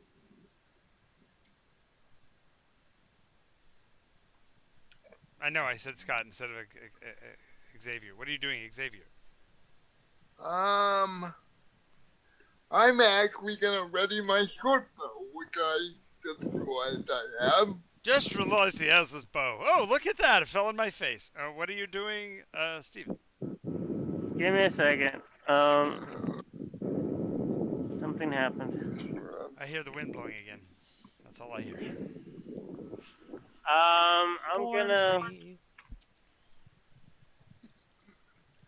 I'm gonna get a match and set Oh, the grease on fire. Doesn't work that way. Damn it. Alright, That's one of the big things they put into the grease spell nowadays. That it's totally unflammable. Really? what's Yep. the point? They intentionally got rid of the 1-2 punch of the old. And yet they gave a cantrip called Bonfire where you can just Right. bonfire anywhere. Right, you can bonfire, but bonfire allows for a save. The grease, followed by the produced flame, did not give a save. It was a broken process. Things automatically started on fire. And you didn't have any control. That's why they got rid of it. The combination they made it so that It's grease whatever. is not flammable grease. It's silicon grease, basically. Okay. I lost my glasses. What would this let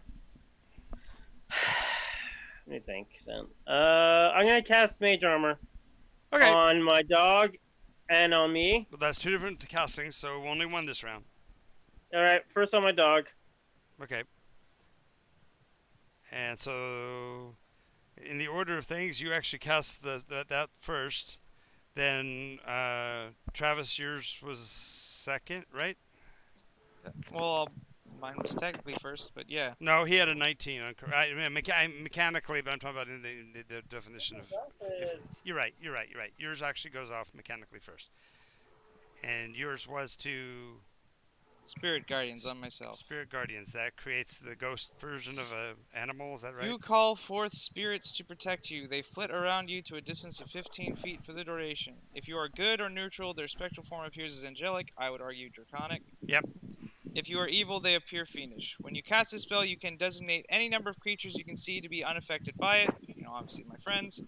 Unaffected creatures, speed is halved in the area, and when the creature enters the area for the first time, meaning when I cast it, on a turn, or starts its turn there, it must make a wisdom saving throw.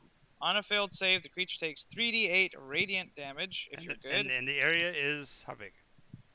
15 feet radius centered on me, so 30-foot circle. Right, 30-foot circle, but 15 from you. The reason why is that's the same as your circle protection. So therefore, it will be the same range as long as she's not within the circle of protection, which she isn't. I made clear that she stopped before she got there. She's also outside the range of the radiance of your light spell. But it's fine. You are now glowing, and there's spirits of dragons spinning around you. At the same time, she was also dropping her mystic things that made her beautiful, so she falls to her hideous form and gets much smaller as she does so because she is actually a gremlin hag. Okay. She's wearing a little blue dress. Oh, pretty. If I love the dress. I gotta Right. say, you that looks nice. so, She smiles oddly over and lips the word. She doesn't actually say it out loud, but she lips the words "thank you" to Tomato. Hmm. And looks at you guys and turns away from the room, raising her hand with a flourish. And as she does, the little wooden box starts trotting forward.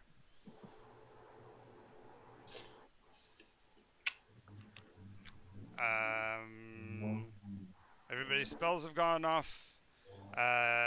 Xavier, you were casting as well, right? So, everybody. no, I was holding a short bow, That's so right. So you get a shot at her if you want, or you can shoot at the wooden box. I'm gonna try to shoot at her. Okay. And that would be a 17 to hit. So. 17. The arrow's aimed directly at her back, and then all of a sudden takes a left turn at the last second and hits the door beside her. Okay, she's got protection from arrows. Protection from normal missiles. Yep. Yeah. Okay, so now we're in combat. So We're now in combat with the box. The wooden box is the only combatant in the room unless you're going to chase her down the hallway. Okay. I remove grease. And Whose turn is it? it is Tomatoes first. But he Oh, wait, actually are we following hang, her down hang the on a second. hallway? Hang Then on I a gotta second. remove Hang the on a grease. second. Hang on a second. Tomato is first, but his first action was to cast Mage Armor. If I remember correctly, Mage Armor is not a reaction spell, correct? Correct? So you can move, but you won't have an action because you already used your action in casting the spell Mage Armor. Okay. So where do you want? Oh yeah, okay. So where do you want to move? Towards or away from the box, or towards or after her, or some other direction in the maze?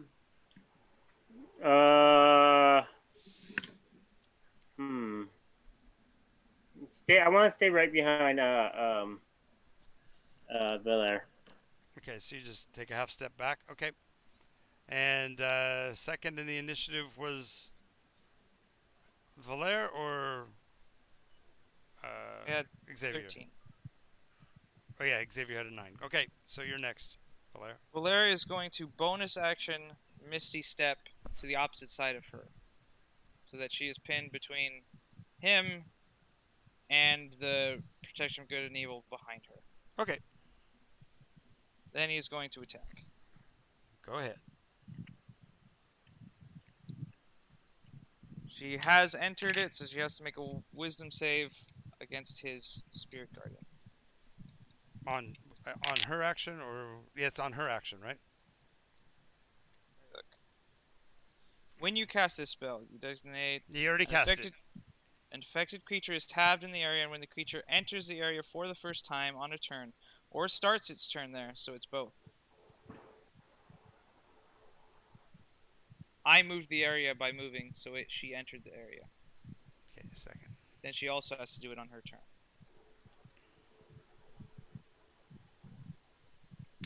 Oh wait, I don't want this one.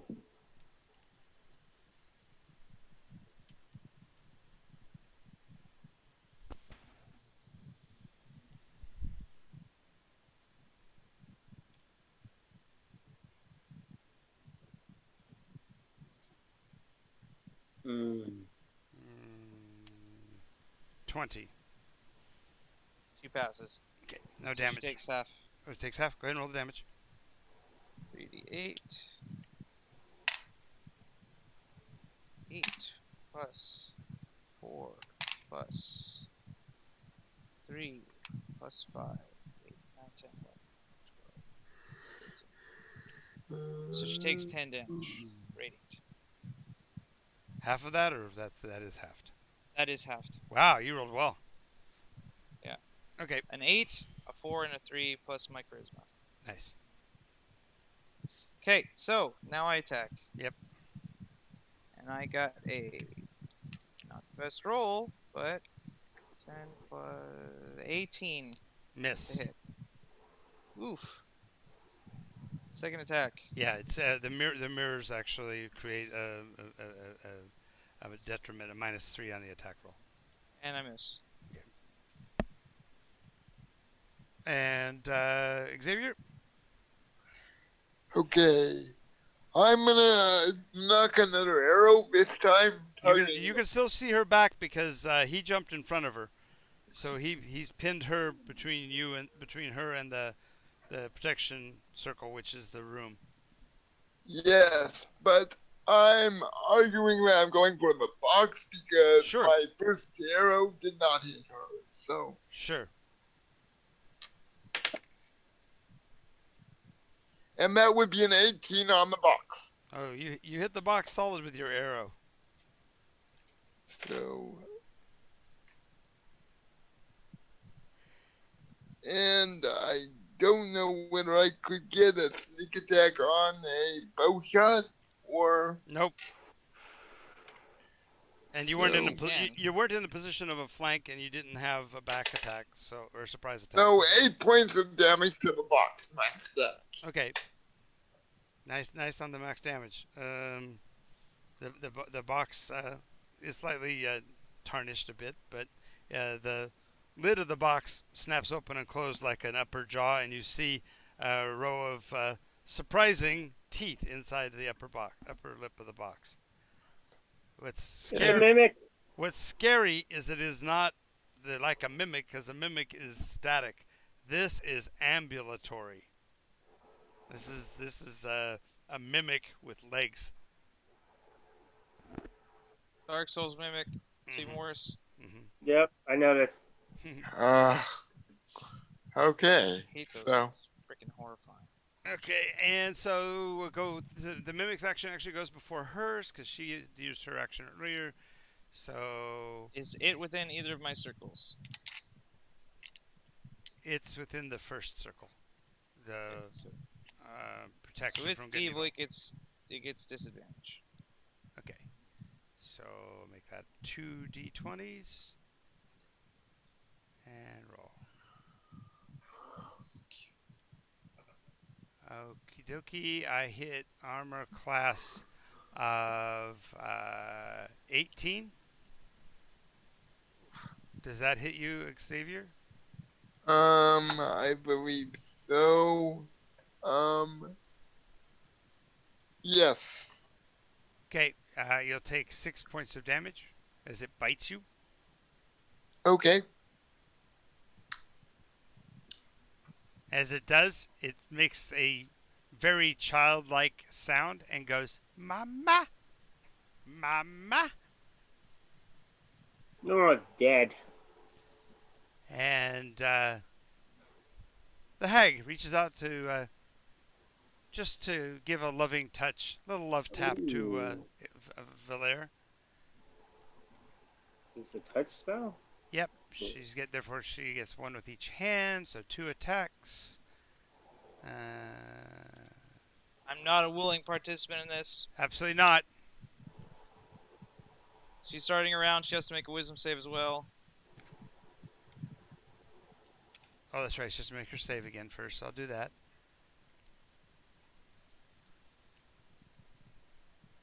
And that's with her modifier.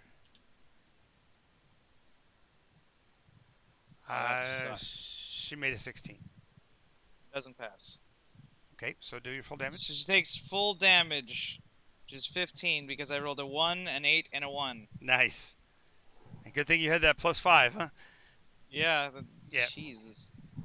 Okay. Yep. So she's scorching. You actually see her flesh boiling. It has that same reddish yellow bubo effect of her mutons. And let's see, 2, It's going to be a 2. It's going to be a 6. Oh, come on. Why is it not letting me do that? 2, 6. There we go.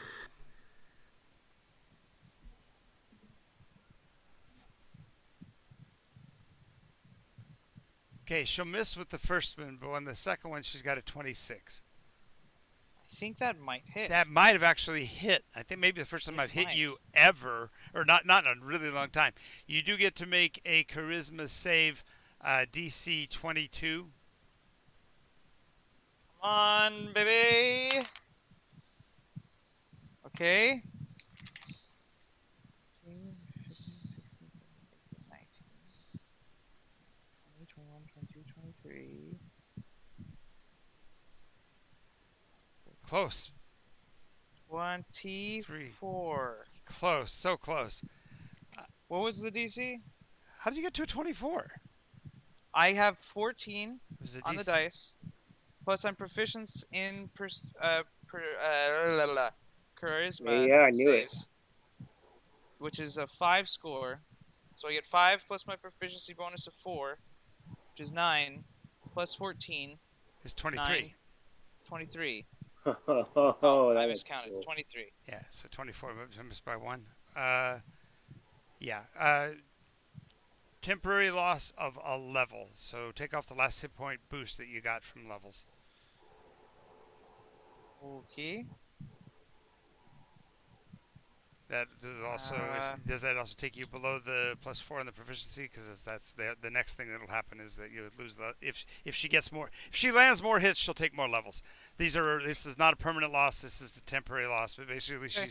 she's actually consuming, if you will, your memories. When she said she doesn't eat children, she literally eats their memories. She does all she feeds off of the Isn't past that lives. the Experience. Lovely. Yes. same thing? No, it's not the same thing. She's savoring every second of the little child's life, every time they skin a knee or the wonder of a butterfly. It's really kind of creepy. I think that's what she's trying to savor is the... Wait a minute. Would have gotten my aura of protection to help me in that save? No, you already had it. That's why you have the +5. You offer that +5 to everybody else. Okay. That's how your magic works. Is you're sharing with them your awesomeness, remember? True. You already got your awesomeness once, so you don't get your awesomeness twice. You don't I get double awesomeness, but you- there's mirrors, John. Yeah, no. I'm not inspired by my own face. Not inspired by your own face. No. Matter of fact, the only good thing is that you kind of feel a little bit younger for a second. Sorry, that was bad. That was it for that round. So back to the top of the order, which goes back to Tomato.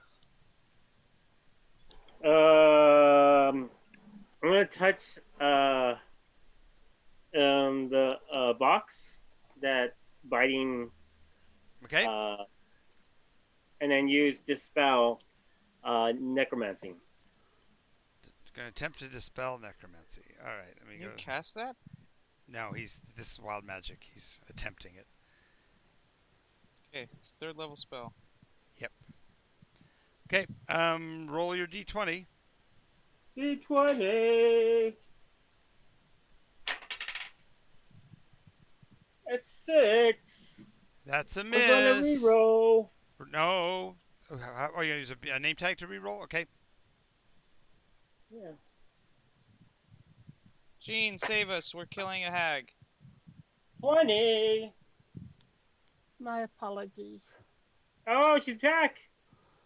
Yeah, I'm overslept. Are you okay, though? Because we were worried about you because you had that medical thing going on. Are you okay? I am doing fine. Would you do me a favor? What's If that? I'm not here on a game day and I'm supposed to, just give me a ring. I don't know. I think I turned off my alarm that I have set. Okay, only one warning. The last time I gave somebody a ring, I was married for 23 years, so... I'll probably call you on the phone. I don't think I'll give you a ring. I Oh, love you. watering. I love you, Gene, but no. Thank you very much. That saves a Well, lot. you have to I realize wouldn't. you really have to realize that we're in the middle of a near and dear fight. Once again, we're Travis and I are killing a hag. So It's going swimmingly right now. swimmingly right now. And by that I mean literally swimmingly for me. It's going Yeah. wonderfully. Yeah, he's like off the coast now. He's in the water. Yeah, it's great. It's great. he enjoys swimming in water. So He's Tomato, you blew the rolls. Now roll percentage dice. Let's see what happens to the magic instead. at 20. 20. That's a 20 on the percentage dice. Oh no! You Wait. had to roll a 20 to see whether it worked. You rolled a 6, it failed. So now you roll No, percentage no, dice. no! I used my name tag to re-roll it. Okay. Can I not do that? Yes, but now you have to roll the wild magic repercussions. No. He rolled a 20. I get it. But there's still a ramification because he used wild magic to do so. So I'm asking him to roll on the wild magic chart as well, please. Oh, okay. Sorry, Matt. I was getting confused. I'm sorry, John. No problem. It is a 99. Ooh. I haven't got a 99 before.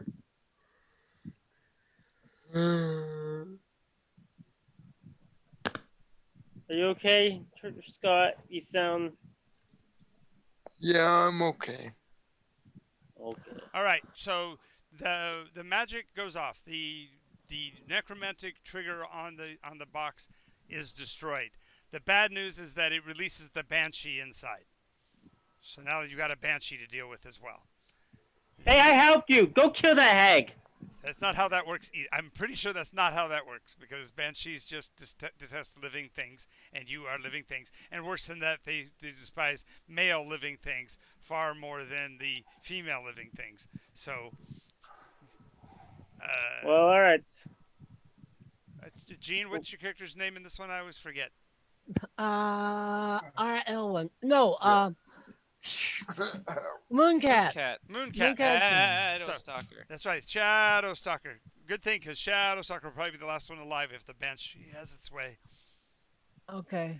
I know Yeah, Anyway, like so that's it's gonna happen. loose. Next thing is that the entire room is now a sonic maelstrom. So the sound coming from it has just gone. It's literally like they kicked on all the amplifiers. So everybody gets to make a Constitution save from the sound. Is that a Plus five. D20? It's a 20 and it's a DC. Remember, you get the +5, but it's a DC 20 check. Okay. Ha! Ha! I rolled a 15 on the dice. Oh pass. man, With a that's pass. bad. With a +5, that's 20. 20. No, what I got was bad. What'd you get, Yeah. Tomato? Oh boy. What'd you get? Yeah, 20 the other time, and I get a 1 this time. All right. So literally, this thing shrieks in your ear so bad that you are deafened for the rest of the game, rest of the battle. That might not be a No. bad thing. That may not be a bad thing. It means that the banshee's screams won't hurt you, but it'll only be the touch that you have to worry about. However, if you failed that roll, you also have to make the second roll, which is against her sonic attack. So Jean is safe from that. Xavier, did you make the 20? That would be a 20. As long as it's over 20, you're good. Yeah, 25. So Okay. And because her Jeez, range is 60, 25. Travis, you also get to make the save from the sound. I passed. What about the hag? Huh? The hag? She's immune. Oh, okay. Well, fuck her too. It's a lair benefit. She's She's immune. got bluebird things in her ears that are full of juice. Yeah, whatever. Exactly. Okay, so that was Tomato's action. Finally, Mooncat has shaken out of her stupor that she's been in for all these hours. We didn't even know she was with us. She was so quiet. Thank you on that. And you'll be the last in the initiative. That's why I'm having you go next, because Okay. Tomato was the back of the line. Is Jack attacking the bottom? By the way, was Jack No, attacking Tomato the... is the first in the line. Oh, I'm sorry. I get way ahead of myself. I'll, You will be last, Janine, so I'll come back Yeah. to you. Sorry. Oh, I no meant problem. you're after Xavier, that's right. what happened was Tomato won initiative, but he didn't actually start the action, so he went to the back of the pack for the first round, and it messed me up. Sorry. No worries, Xavier. Okay.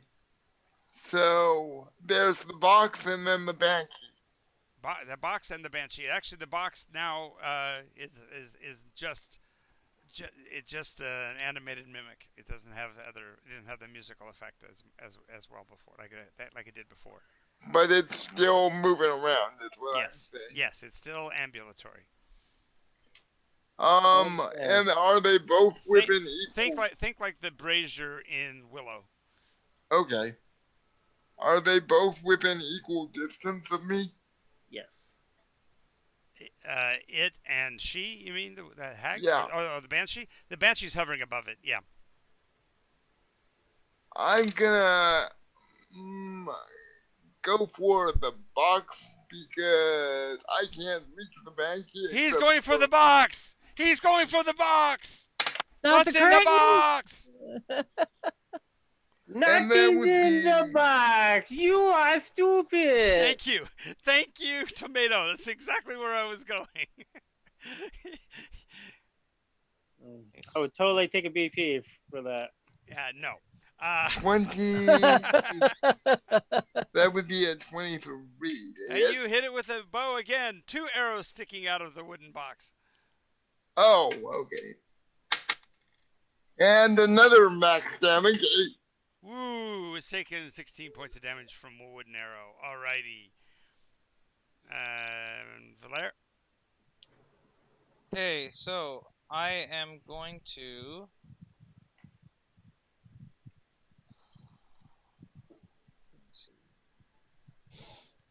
I'm going to cast Hunter's Mark. Oh on her. no. Okay. Just means that I get. She can't really hide from me, and I get. Right. A little extra damage. You used this on the first hag you ever fought. I did. I remember. It's the only people that I use it on. And I'm gonna smite the crap out of her. Now she gets a save against the hunter's mark. Or is that Let's see. I can't remember if that's a a class feat or He's a paladin. Save. what's that? No save. Okay. Lasts for an hour. Yep. Is that a feat? Okay. Or is it- It's a feature of his class. Oh, As isn't it strange that the hunters don't have them? hunters have hunter's mark. Oh, but it must be a higher level. No, it's a feat. It's a feature they get. I can't remember what level, but it also depends on which track you go down. Some hunters are trappers instead, so they don't get it. That kind of thing. Wait a moment. Is a hunter a different class than a ranger? I'm saying the ranger has a bunch of different tracks. If they go down one track, they get hunter stuff. If they go down a different track, they get trapper stuff. So they're not the same. So It's like an archetype of fighter. right. Or This case- No, I went down the hunter path at 3. Hunter's Exactly. path. all at the 3. classes have to choose an archetype of 3 now. So Instead of prestige classes, they have archetypes. Yep. Okay, let's see. Will this hit? Does a 21 hit? It does. Finally! Hooray! I was thinking they'd have arcane archer for. Okay, that's so a fighter let me archetype. get this. Arcane Archer is a fighter archetype who wants to be a wizard. 2d6. 6. Yeah, I was Five, took 11, sorcerer so I could good. just repeat Hey. my spells. Plus smite. John, I have a question. Just a minute. 6. Sorry. 11. 12, 13, 14, 15, 16. 17, 18, 19, 20, 21. 21 plus the 1d6 for the hunter's mark. 223 plus strength. You didn't already include strength in there once? I thought I heard it counted. No. 27. Okay. So I got what did I roll in the d10? I mean the d8. Didn't roll a d8, sorry. I rolled 2d6 for Fragarach Right. plus 2d6 for the smite Right. Plus 1d6 for the hunter's mark. Right. Okay. That's what I didn't realize the smite was 2 dice. That's what I didn't catch. Okay. Yeah. Because when you're adding the numbers together, that second number was in the range that might have been your strength. That's what I Oh, was- and Frog Rock adds a +2 as well, yes, so it's 29. yes. And not only that, it's also cold damage. So she's pissed off. Let's just put it that way. And Good. Be pissed. be pissed, woman. After what Can I after what she just did to you, if she does that again, that would be horrible. Okay, so now I got to go back and look at my numbers for. Sure, if she wants to waste another round trying to hit me instead of defend herself, then she'll just take another one of those, Yeah. and it'll be worse this time. Okay. Attacks against the Banshee will actually focus its. John, Yeah. can I ask a question? Sorry. My spell grease didn't disappear. I know it's on the ground. It's I over know, by I'm the asking- door. Oh, I was wondering because since the You creature was by the door. No, the creature's okay. There are more than one entrance. Remember, you came in through one entrance. She's followed you through the same entrance. But what's his name cast the protection spell, and you put your grease down towards where she was. So therefore, you put it in the Okay. same space as his spell's effect. So, Okay, I'm sorry. So therefore, you guys cover the same zone. The creature, the box, was near the inner door, the one that goes towards the center of the structure, which is not Okay. the same place, and that's where it came from. Furthermore, Oh, the Banshee okay. won't be. Banshee's going to be immune to it because she never touches the ground. True that. She's a ghosty goo. Right. So True now, that. now the ghost. Just for clarification, the ghost is going to turn on Tomato. The box is going to still try to eat Xavier. What's her name is literally going for the jugular on our intrepid hero, and therefore at this point Mooncat's free to kind of figure out what she wants to do when it gets to be her action. This case that we're at the point of the bad guy's action first. First bad guy's action is against the Banshee's attack. So the Banshee's second scream. Now you failed the first one, right? So you're immune. Is that right? Yes, you Yeah. said he was deafened. He's I'm deafened. deafened. So therefore, everybody else in the room gets to make their saves. Oh, okay. Okay. +5, everybody. I'm not gonna let you forget. It's a good thing that you don't let him forget. Oh, I don't roll the Oh, 10. Oh, I- that would be a 21. That makes it. 11, 12, No, I only make it to a 15. Okay, 16. just a second here.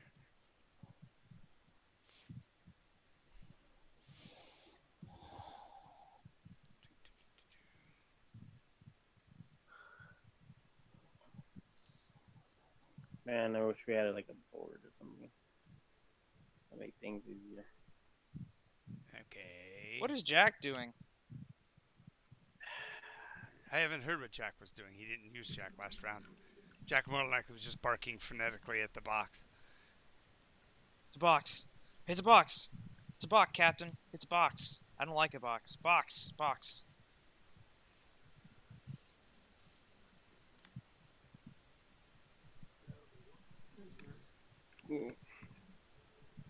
Okay, so each one of you that survived, because all three of you made. Oh, you all made better than the save, right? Mm. What was the save? DC 15. Oh, yes. Yeah, I made 50 out of the nose. I thought I had failed. Yeah. Yeah. No, hang I on. got a second. 16. Okay, hang on a second.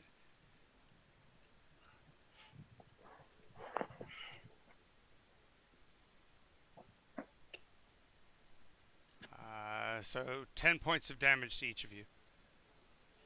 Oof. Oh, okay. From the scream. I have 14. And physical attacks, she's making 2 of those. Two. Is this blue dress? No, this is the Banshee. Okay. This is not blue dress on you yet. No. Da, da, da, da, da.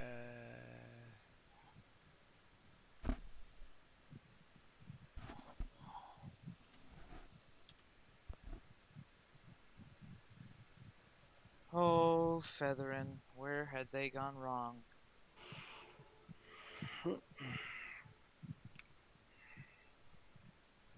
Oh, there it is. Okay. I hit a 16 and I hit a 21. On who? As I said, I described at the beginning, the Banshee is going after Tomato. Okay. Oh, Did a 15 or a 21 hit you? um,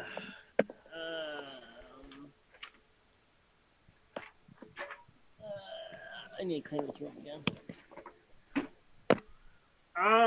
15, no, 21 definitely. Okay.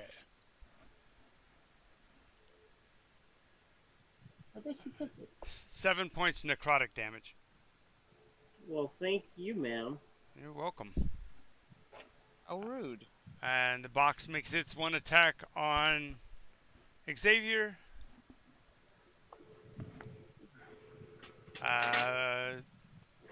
16. That hits. Okay, that's a Motherfucking- D12. Roll 7 points of damage. I'm sorry, 9 Oh. points. 9 points of damage. Okay, so I am hurting. Still up, but hurting very badly. All right, and and you, Mooncat has taken this in and has basically seen Xavier getting his hat handed to him, and Tomatoes being drained of his essence, and God knows what horrible things are happening to our illustrious commander. And now He's getting flirted with, damn it. and the illustrious commander now gets his licks here. Save. Save. Go save. Oh yeah, she's got to save. That's right. No, he runs to the room and touches the red phone that they And agreed was the safe zone. Right, exactly. But You can't touch me, I'm safe. But you rolled through the grace, and so you failed on your saving throw, and you were sliding across the ground on the Oh grace. no. Okay. Now, she rolled a 20, so she's safe. Yeah. She only takes half. Only takes half. If you were like you did last time, it'll be okay. Can you kick her into the grease? 5, 6, 11, 12 plus 5 17, is 8, 9. 17. 9 damage.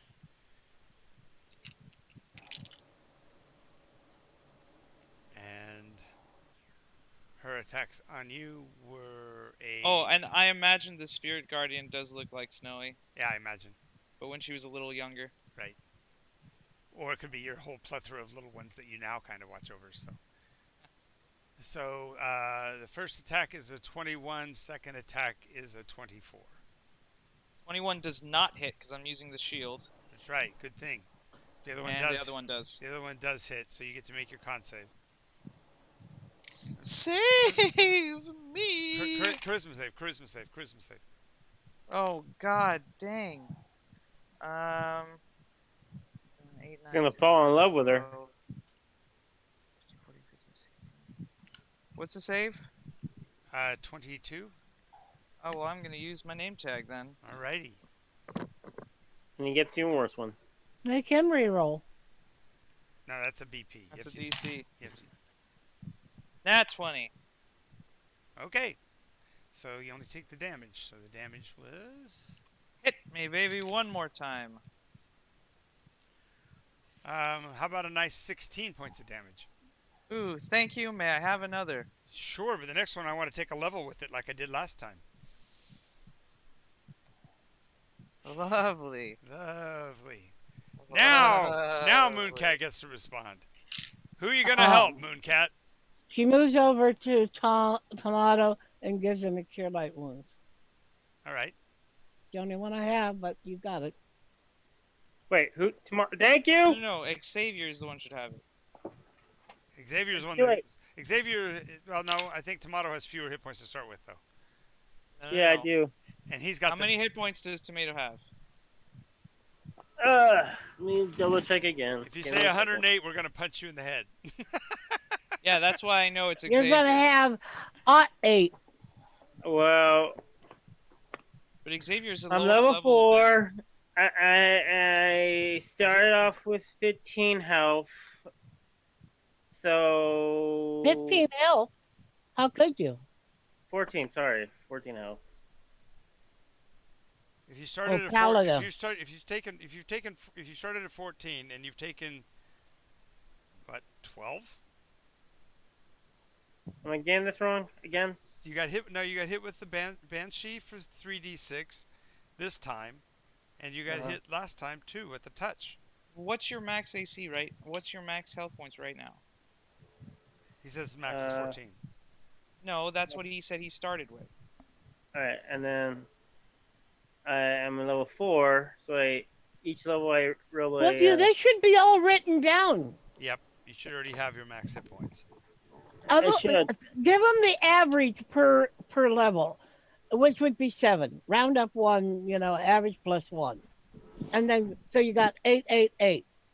So you have 14 plus 24. You have 38 points. Thank That's you more very than much. generous. He only gets a D6. He's He only only a gets a sorcerer. D6. Yeah, no, I take the 36 points. No, I'm good. no, he's a. Oh, then you can't start off with 14. You would have 6. He didn't start plus- with Gene. He didn't start with 14. I think. I don't. This is why Stephen. This is the only reason why D&D needs to have a character sheet, and you have to follow the numbers pretty tightly, because hit points is the only thing that I can use to determine success failure of life and death. So if you don't keep track of it, it's hard for me to keep track of everybody else's hit points. So you're supposed to watch your own. So at 4th level, you should already have on the character sheet what your maximum hit points would be. And that would be the number that you rolled. It would be initially maxed out, which would be it would be 6 hit points plus your Constitution modifier. Then each level after that, you roll a d6 and add the con, or you take the average of 3 and add it to your con. If you take the worst of the cases, it's 3 plus 2 is 5 per level. 5 times 3 is 15, plus the 14 is 29 points. Would be the best you would have. But you've taken more than 20, almost 20 points of damage already because you fought this thing for 2 rounds. 2 rounds? Yeah, this is it screamed at you the first round and did damage, and then now it hit you for damage. Oh, so I'm down. That's why, but we can't know that unless we track your hit points. Yeah, I would have healed him, not. Well, we don't know how close Scott is. Just out of curiosity, where are you at, Scott? I am currently at 4 hit points because I took 7 from the Mimic's initial bite, 14 from the Banshee Scream, and then another 9 from the second round. Important thing is I'm at 4 hit points out of 30. And then I gave you a Cure Light Wounds, and I will roll that.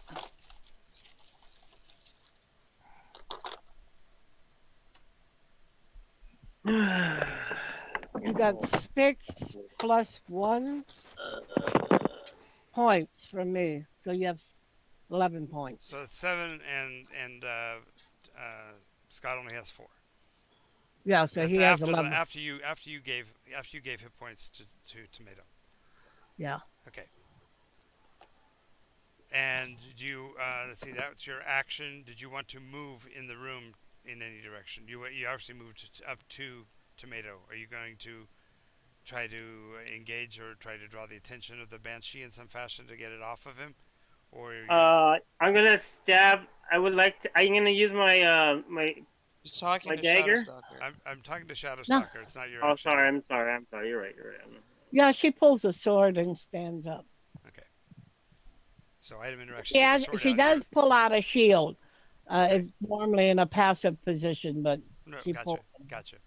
All right. So now we're back to the top of the order, and now Tomato. Your action will be.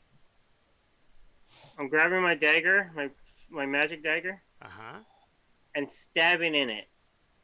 Gonna try to stab the Banshee with the magic dagger. Go ahead and roll to hit. Where's my? Oh, there it is. Wow! Oh my God, that's. 7. Misses. Xavier. Okay, so the question I have is with Mooncat and Tomato in the room, can I possibly drop my bow, go with my sword, and flank either the Banshee or the box? Okay. You could, because the box is chasing you in particular. If you move out of its range to go in to fight the Banshee, it will get an attack of opportunity. If you Okay. did a fighting withdrawal from it, then you couldn't attack, so you could only use your bonus act attack, which is your backstab, and you could use it on the Banshee. Yeah. So you're going to So use I'm a gonna. fighting withdrawal to escape from this thing, basically Yeah. basically run in a circle around it, and Yes. then go over and stab the Banshee with your knife with your One sword. this. Okay. Yep. This. That's, one. No. So that would be a 16 to hit. 16 will miss. 5. Okay.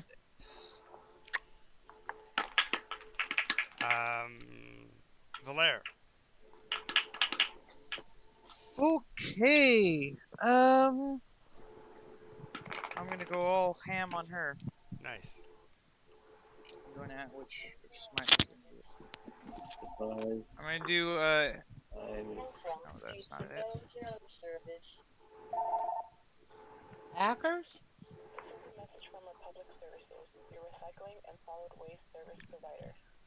Two. Just a second.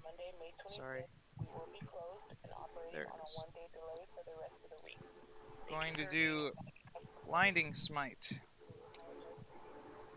It's bonus action. Activation.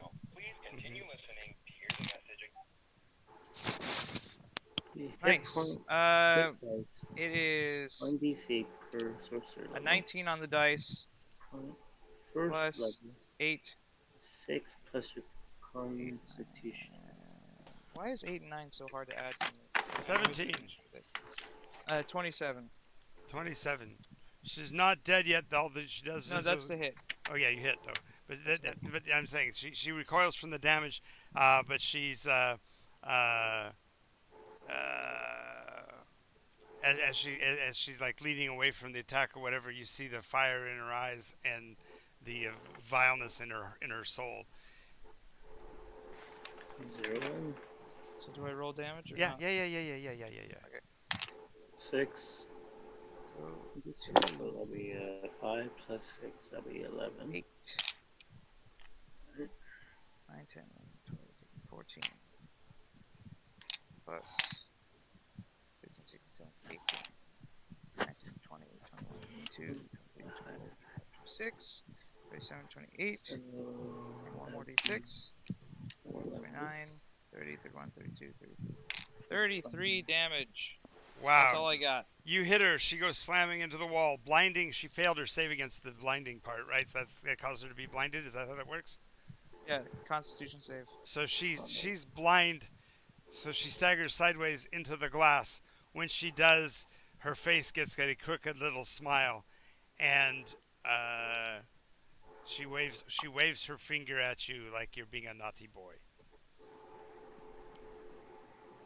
It's not very nice. And it is. Let's see. That's. You know, if Valere. we're gonna fight and be all epic, you could at least take it seriously. Okay. Tomato action. No. Tomato was first, right? So. Yeah, Yes, tomatoes tomatoes first. Okay. I'm sorry. And Xavier's already gone, right? Yeah, I'm. Okay. So it is her turn. So she looks at you, waves her finger, and literally folds into the mirror and vanishes. So she took her action to do. She's got to do the wisdom save Yep. before she leaves. Before she gets out of there, and she rolls a 19. Doesn't wait. Does save, It does save It's because only you're 19. Break the glass. but she still takes half. yeah. The whole place is mirrors, Miri. This is a hall of mirrors. That's okay. Yeah. She Go ahead and just roll your said damage. Right. 14, so she takes 7. Yes. And as she steps through, as she Okay. steps into the, as she So, melts 4 into the levels. mirror, you see the mirror form a bunch of cracks, basically analogous to the damage that you've dealt to her. 3.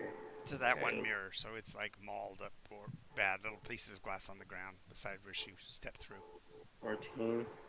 Okay. Let me look at what The, Hunter's marked because she's still marked. Yep, you still know where she is. She's now moving through the mirrors. 4. Okay. Next, 4.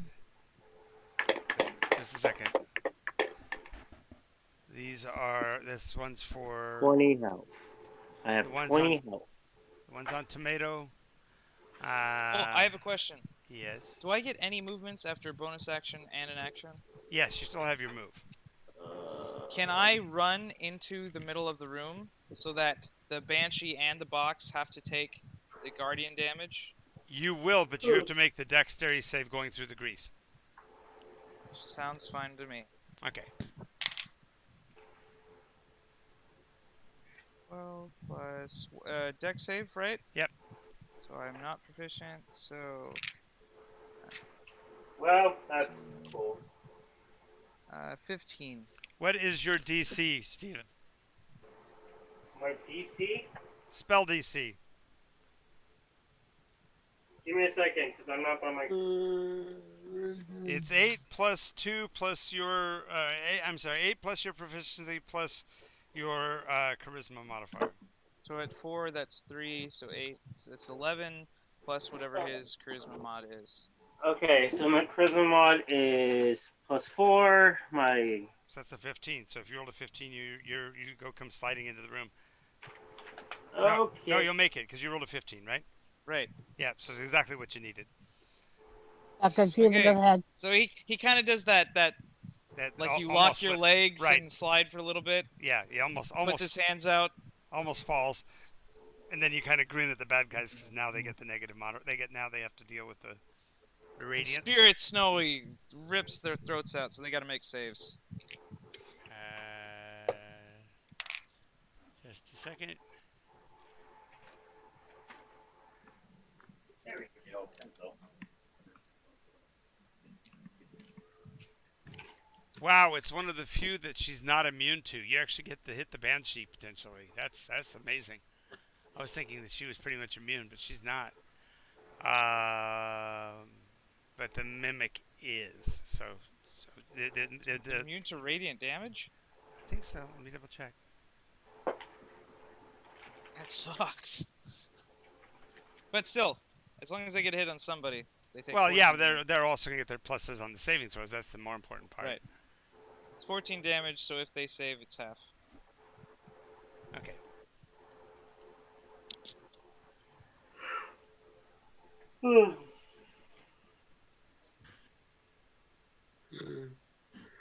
What's the action economy on Leon?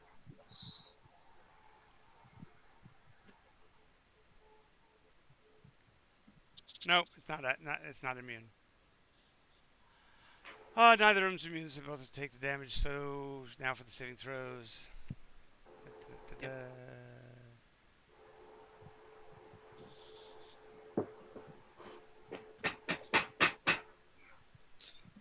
Neither of them will make it, so they'll both take 14. Yep, 14 radiant. Mimic is clearly hurt worse than the Banshee. Because the Banshee's tangentially affected. Okay, and that's Valere. So, Mooncat. Mooncat moves to the Banshee. Is that the nearest one to be where I am? Yeah, it came, you went right for the guy that was being attacked by the Banshee. So you're standing right face to face with the one spirit that's less likely to kill you. Okay, I rolled a 17, and I have a +3 +2. You hit.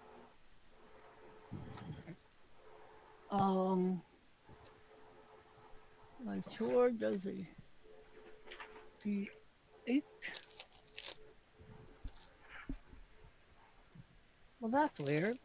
I just had my dice here in a box, and right now the box is missing. I picked it up to take a piece of dice out. Want me to roll something for you? Yeah, please. What do you want me to That roll? is ridiculous. What did I get? What do you want me to roll? D20. Yeah. No, no, no, no. She'd already hit. She needed a D8. I needed a D8. My I could bad. have had. My bad. They got a nat 20. Don't get to count Okay, it. D8. 3. Okay. Okay, Plus 2 plus plus 3 is 2. 5, so it's 8 plus 5 is 13. You damage it, but you can see the blade passes through most of the creature without even having any direct effect, and yet it seems to have drawn like across the bone or something in the swing. Okay. So back to the top of the order. Yes. Oh, there I put it. Tomato. Tomato. My total. Alright. I figured out my Move. points, by the way. What's that? Figure out the max half points I have. Anyways, I attack with the dagger again, Okay. and I'm gonna combine it with a little bit wild magic, trying to extend the dagger and the tip as I swing at it. Okay. So what is the effect you're trying to create magically? I'm trying to Grow weapons. throw a weapon. Yeah. Enhances I'm Make trying it attack. longer. Make it longer. Are you trying to hit it more, or are you trying to do more I know what it's damage? called. I know what it's called. It is called.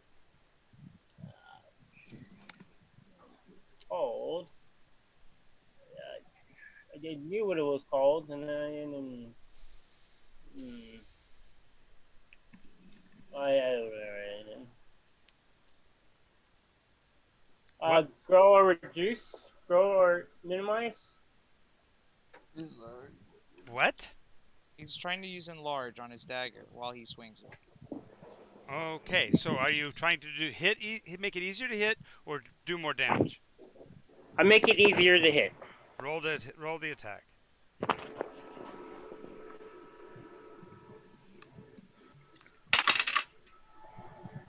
17. Roll percentage dice. Yes, sir. There it is. Let's work together and get to know each other. I'm 9.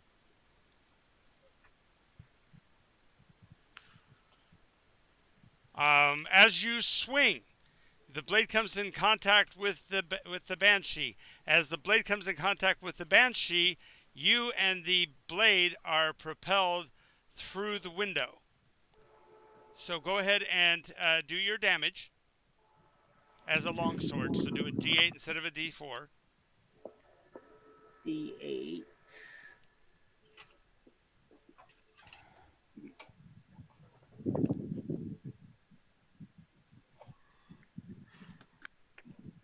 Four damage. Okay. And then you make a dex save. That's going to be at a 20. Okay.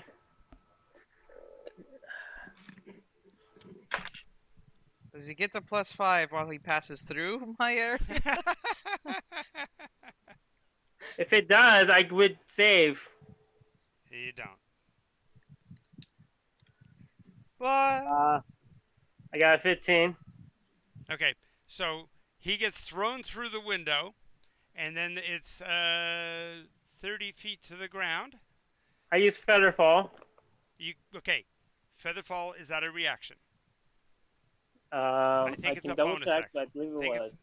Okay, look and see if it's a reaction. I think it's only a bonus action because you've already cast 2 spells this round. That's true. He's effectively used a bonus action to cast that spell and attacked, That's what I'm saying. Therefore, he can't have another spell. Is what I'm saying. unless it's a reaction. But even if it's a reaction, it can't be another leveled spell because he used this spell to enlarge, which is an actual spell, a leveled spell. Wow. is a Instead of typing reaction spell. Featherfall, You're I right. typed out Feather Father. Nice, Feather Father. That was nice for it to do for you. It is a Yeah, reaction. it's a reaction.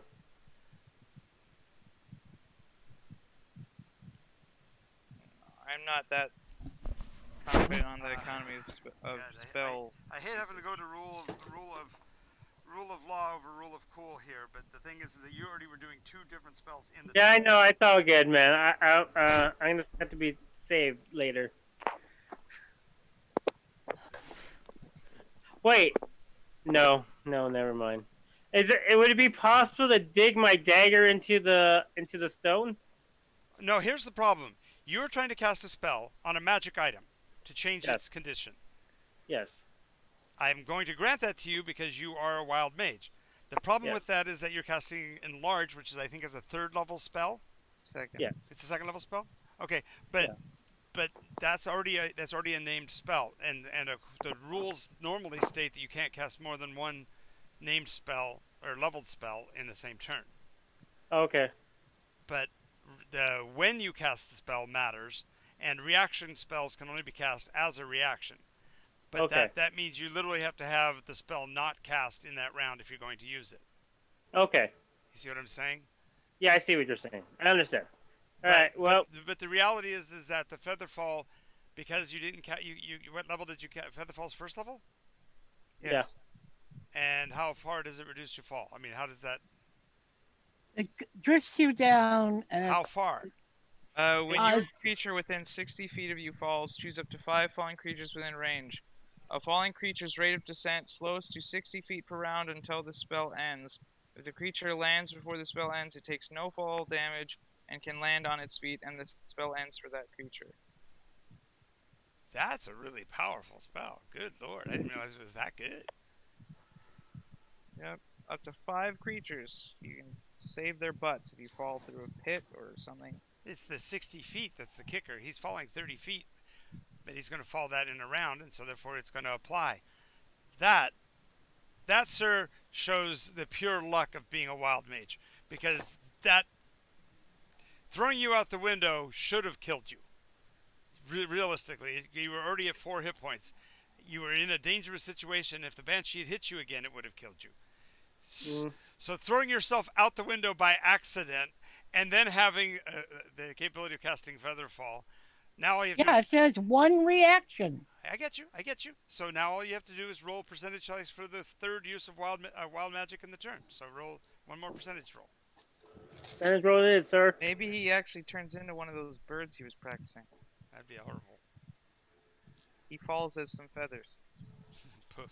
How about if I turn like into a dragon, something like that? Become your child. I'd be so 13. disappointed. 13.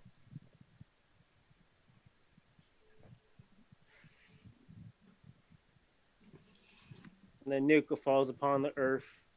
Oh, And the no. last Okay. Here's the funny part. Yes, you got out the window. Yes, you cast Featherfall.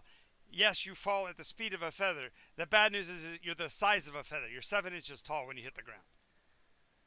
Well, at least I'm not noticeable. And then the sword falls. Yeah, well, slam. No. What I was going to say, what's worse is that there happens to be a mutant nearby. One of the mutant may come wandering by. Pick him up as a Well, morsel. I'm super tiny. You're a morsel. He'd put it in his mouth and chew you up like nothing. Hardly a bother mouthful. All right, but anyway, you're 7 inches tall and you're outside. It's going to take you forever to get back inside, moving it at 1/7 of move rate. Yeah, I guess. He'd go down 2 class sizes to. You said there was a Small vines and where I tiny. get out, correct? Could I? No, you got grab thrown. one of You the got vines? You can start climbing the vines, but you're outside, and it looks like the beanstalks. That's how big they are compared to you. Ah, it's you. Okay, sorry, no, that's a wrong, different character. Yes. Anyways, Okay, so you're out of action. You're literally out of the fight for the rest of the fight. You will not get back here in time. okay, that's Okay. fair. No, I'm alive, I guess. Yes, by the grace of the magic that you control and possess, you saved your life. You saved your own life there, by accident. That was actually quite well played. believe it or not. That's pretty funny. All right, so he's gone. Next action would be Xavier. Okay, so is the Banky still there? Oh, yes. So in order to get to the Mimic, I would have to do another fighting withdrawal. No, you've already switched targets. You're now fighting the Banshee, and the thing is attacking you. So you get flank on the Banshee for this last round. No, that's not true, because what's your name is now in the front of it. So you're fine. You're still okay, because Mooncat is actually standing pretty much where Tomato was. Yeah, so I could either get flank on the Banky, but what I'm Wait a saying minute. is you said the Mimic was her worst, so would I have to do a fighting withdrawal to get to the No, Mimic? because you're fighting both of them, but you won't get the bonus against the Mimic. Okay. But I would get the bonus Against the Banky. Banshee, right. So I'll go for the Banky. Why not?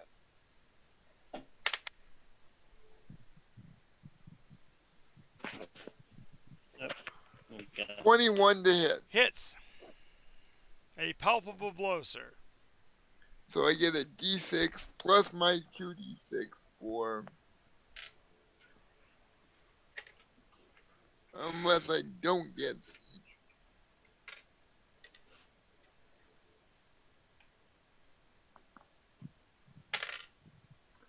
So max damage for the regular hit Mm-hmm. plus another.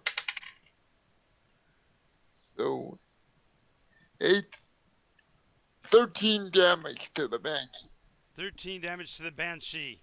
Again, just as in the case of Mooncat's attack, the blade doesn't seem to be as effective against the creature as you would hope, sliding simply through the ghostly portion and only tangentially scratching the bones.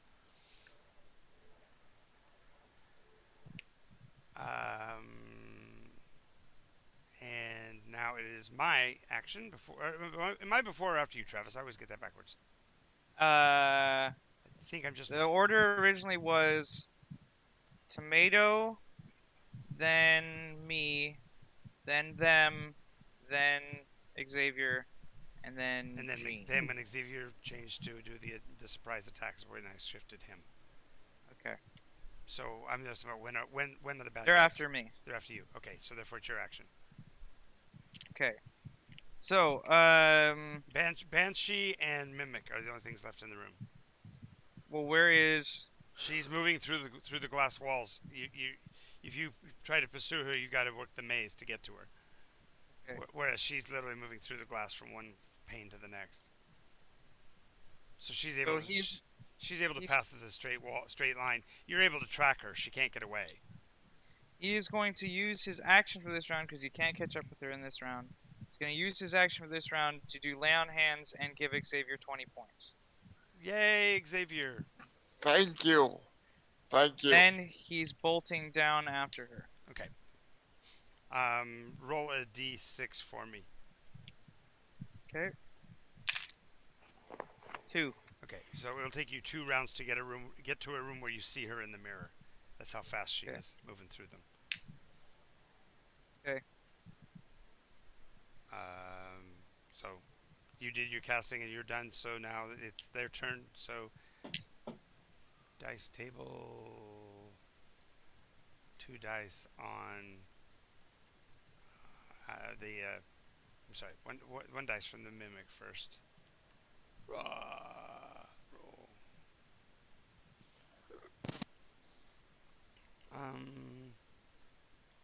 Grand total of 13. I think I actually miss you for once.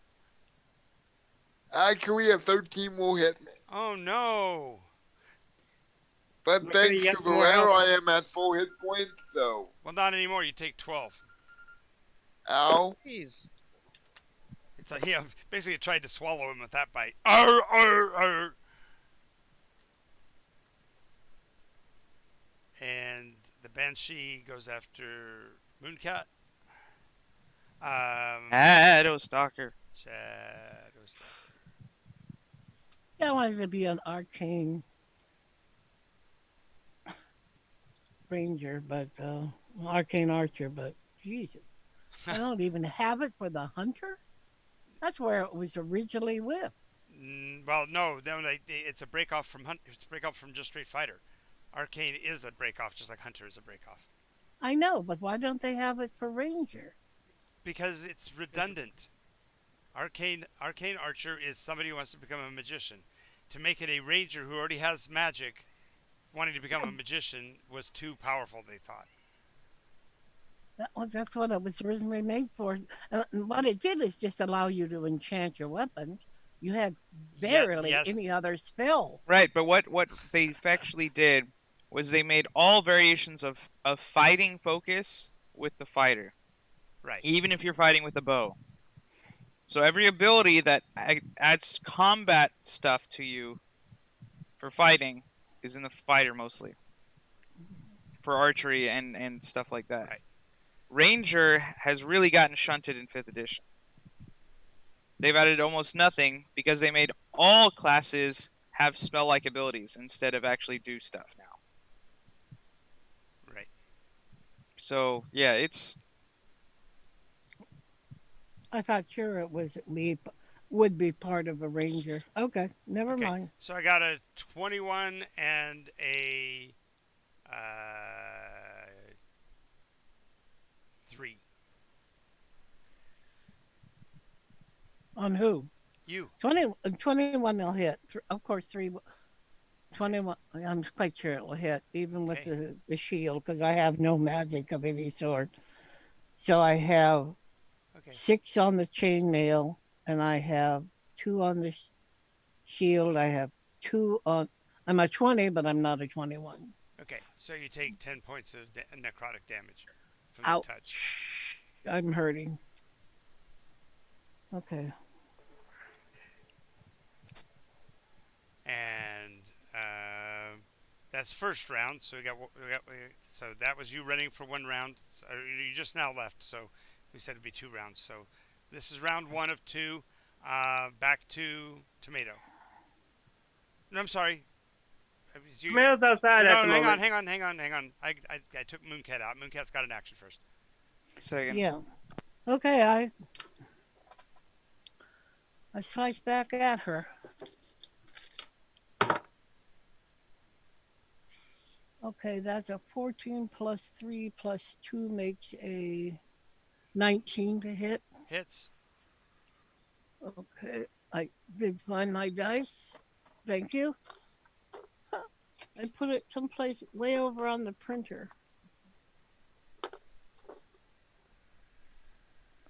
Oh, I rolled an 8, so 8 plus 3 plus 2. 13 again. Mm-hmm. All right.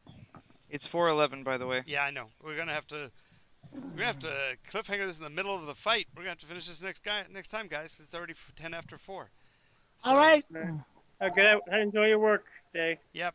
What fun, and I'll see you guys next time. Make sure to catch us tomorrow at 1 o'clock, everybody.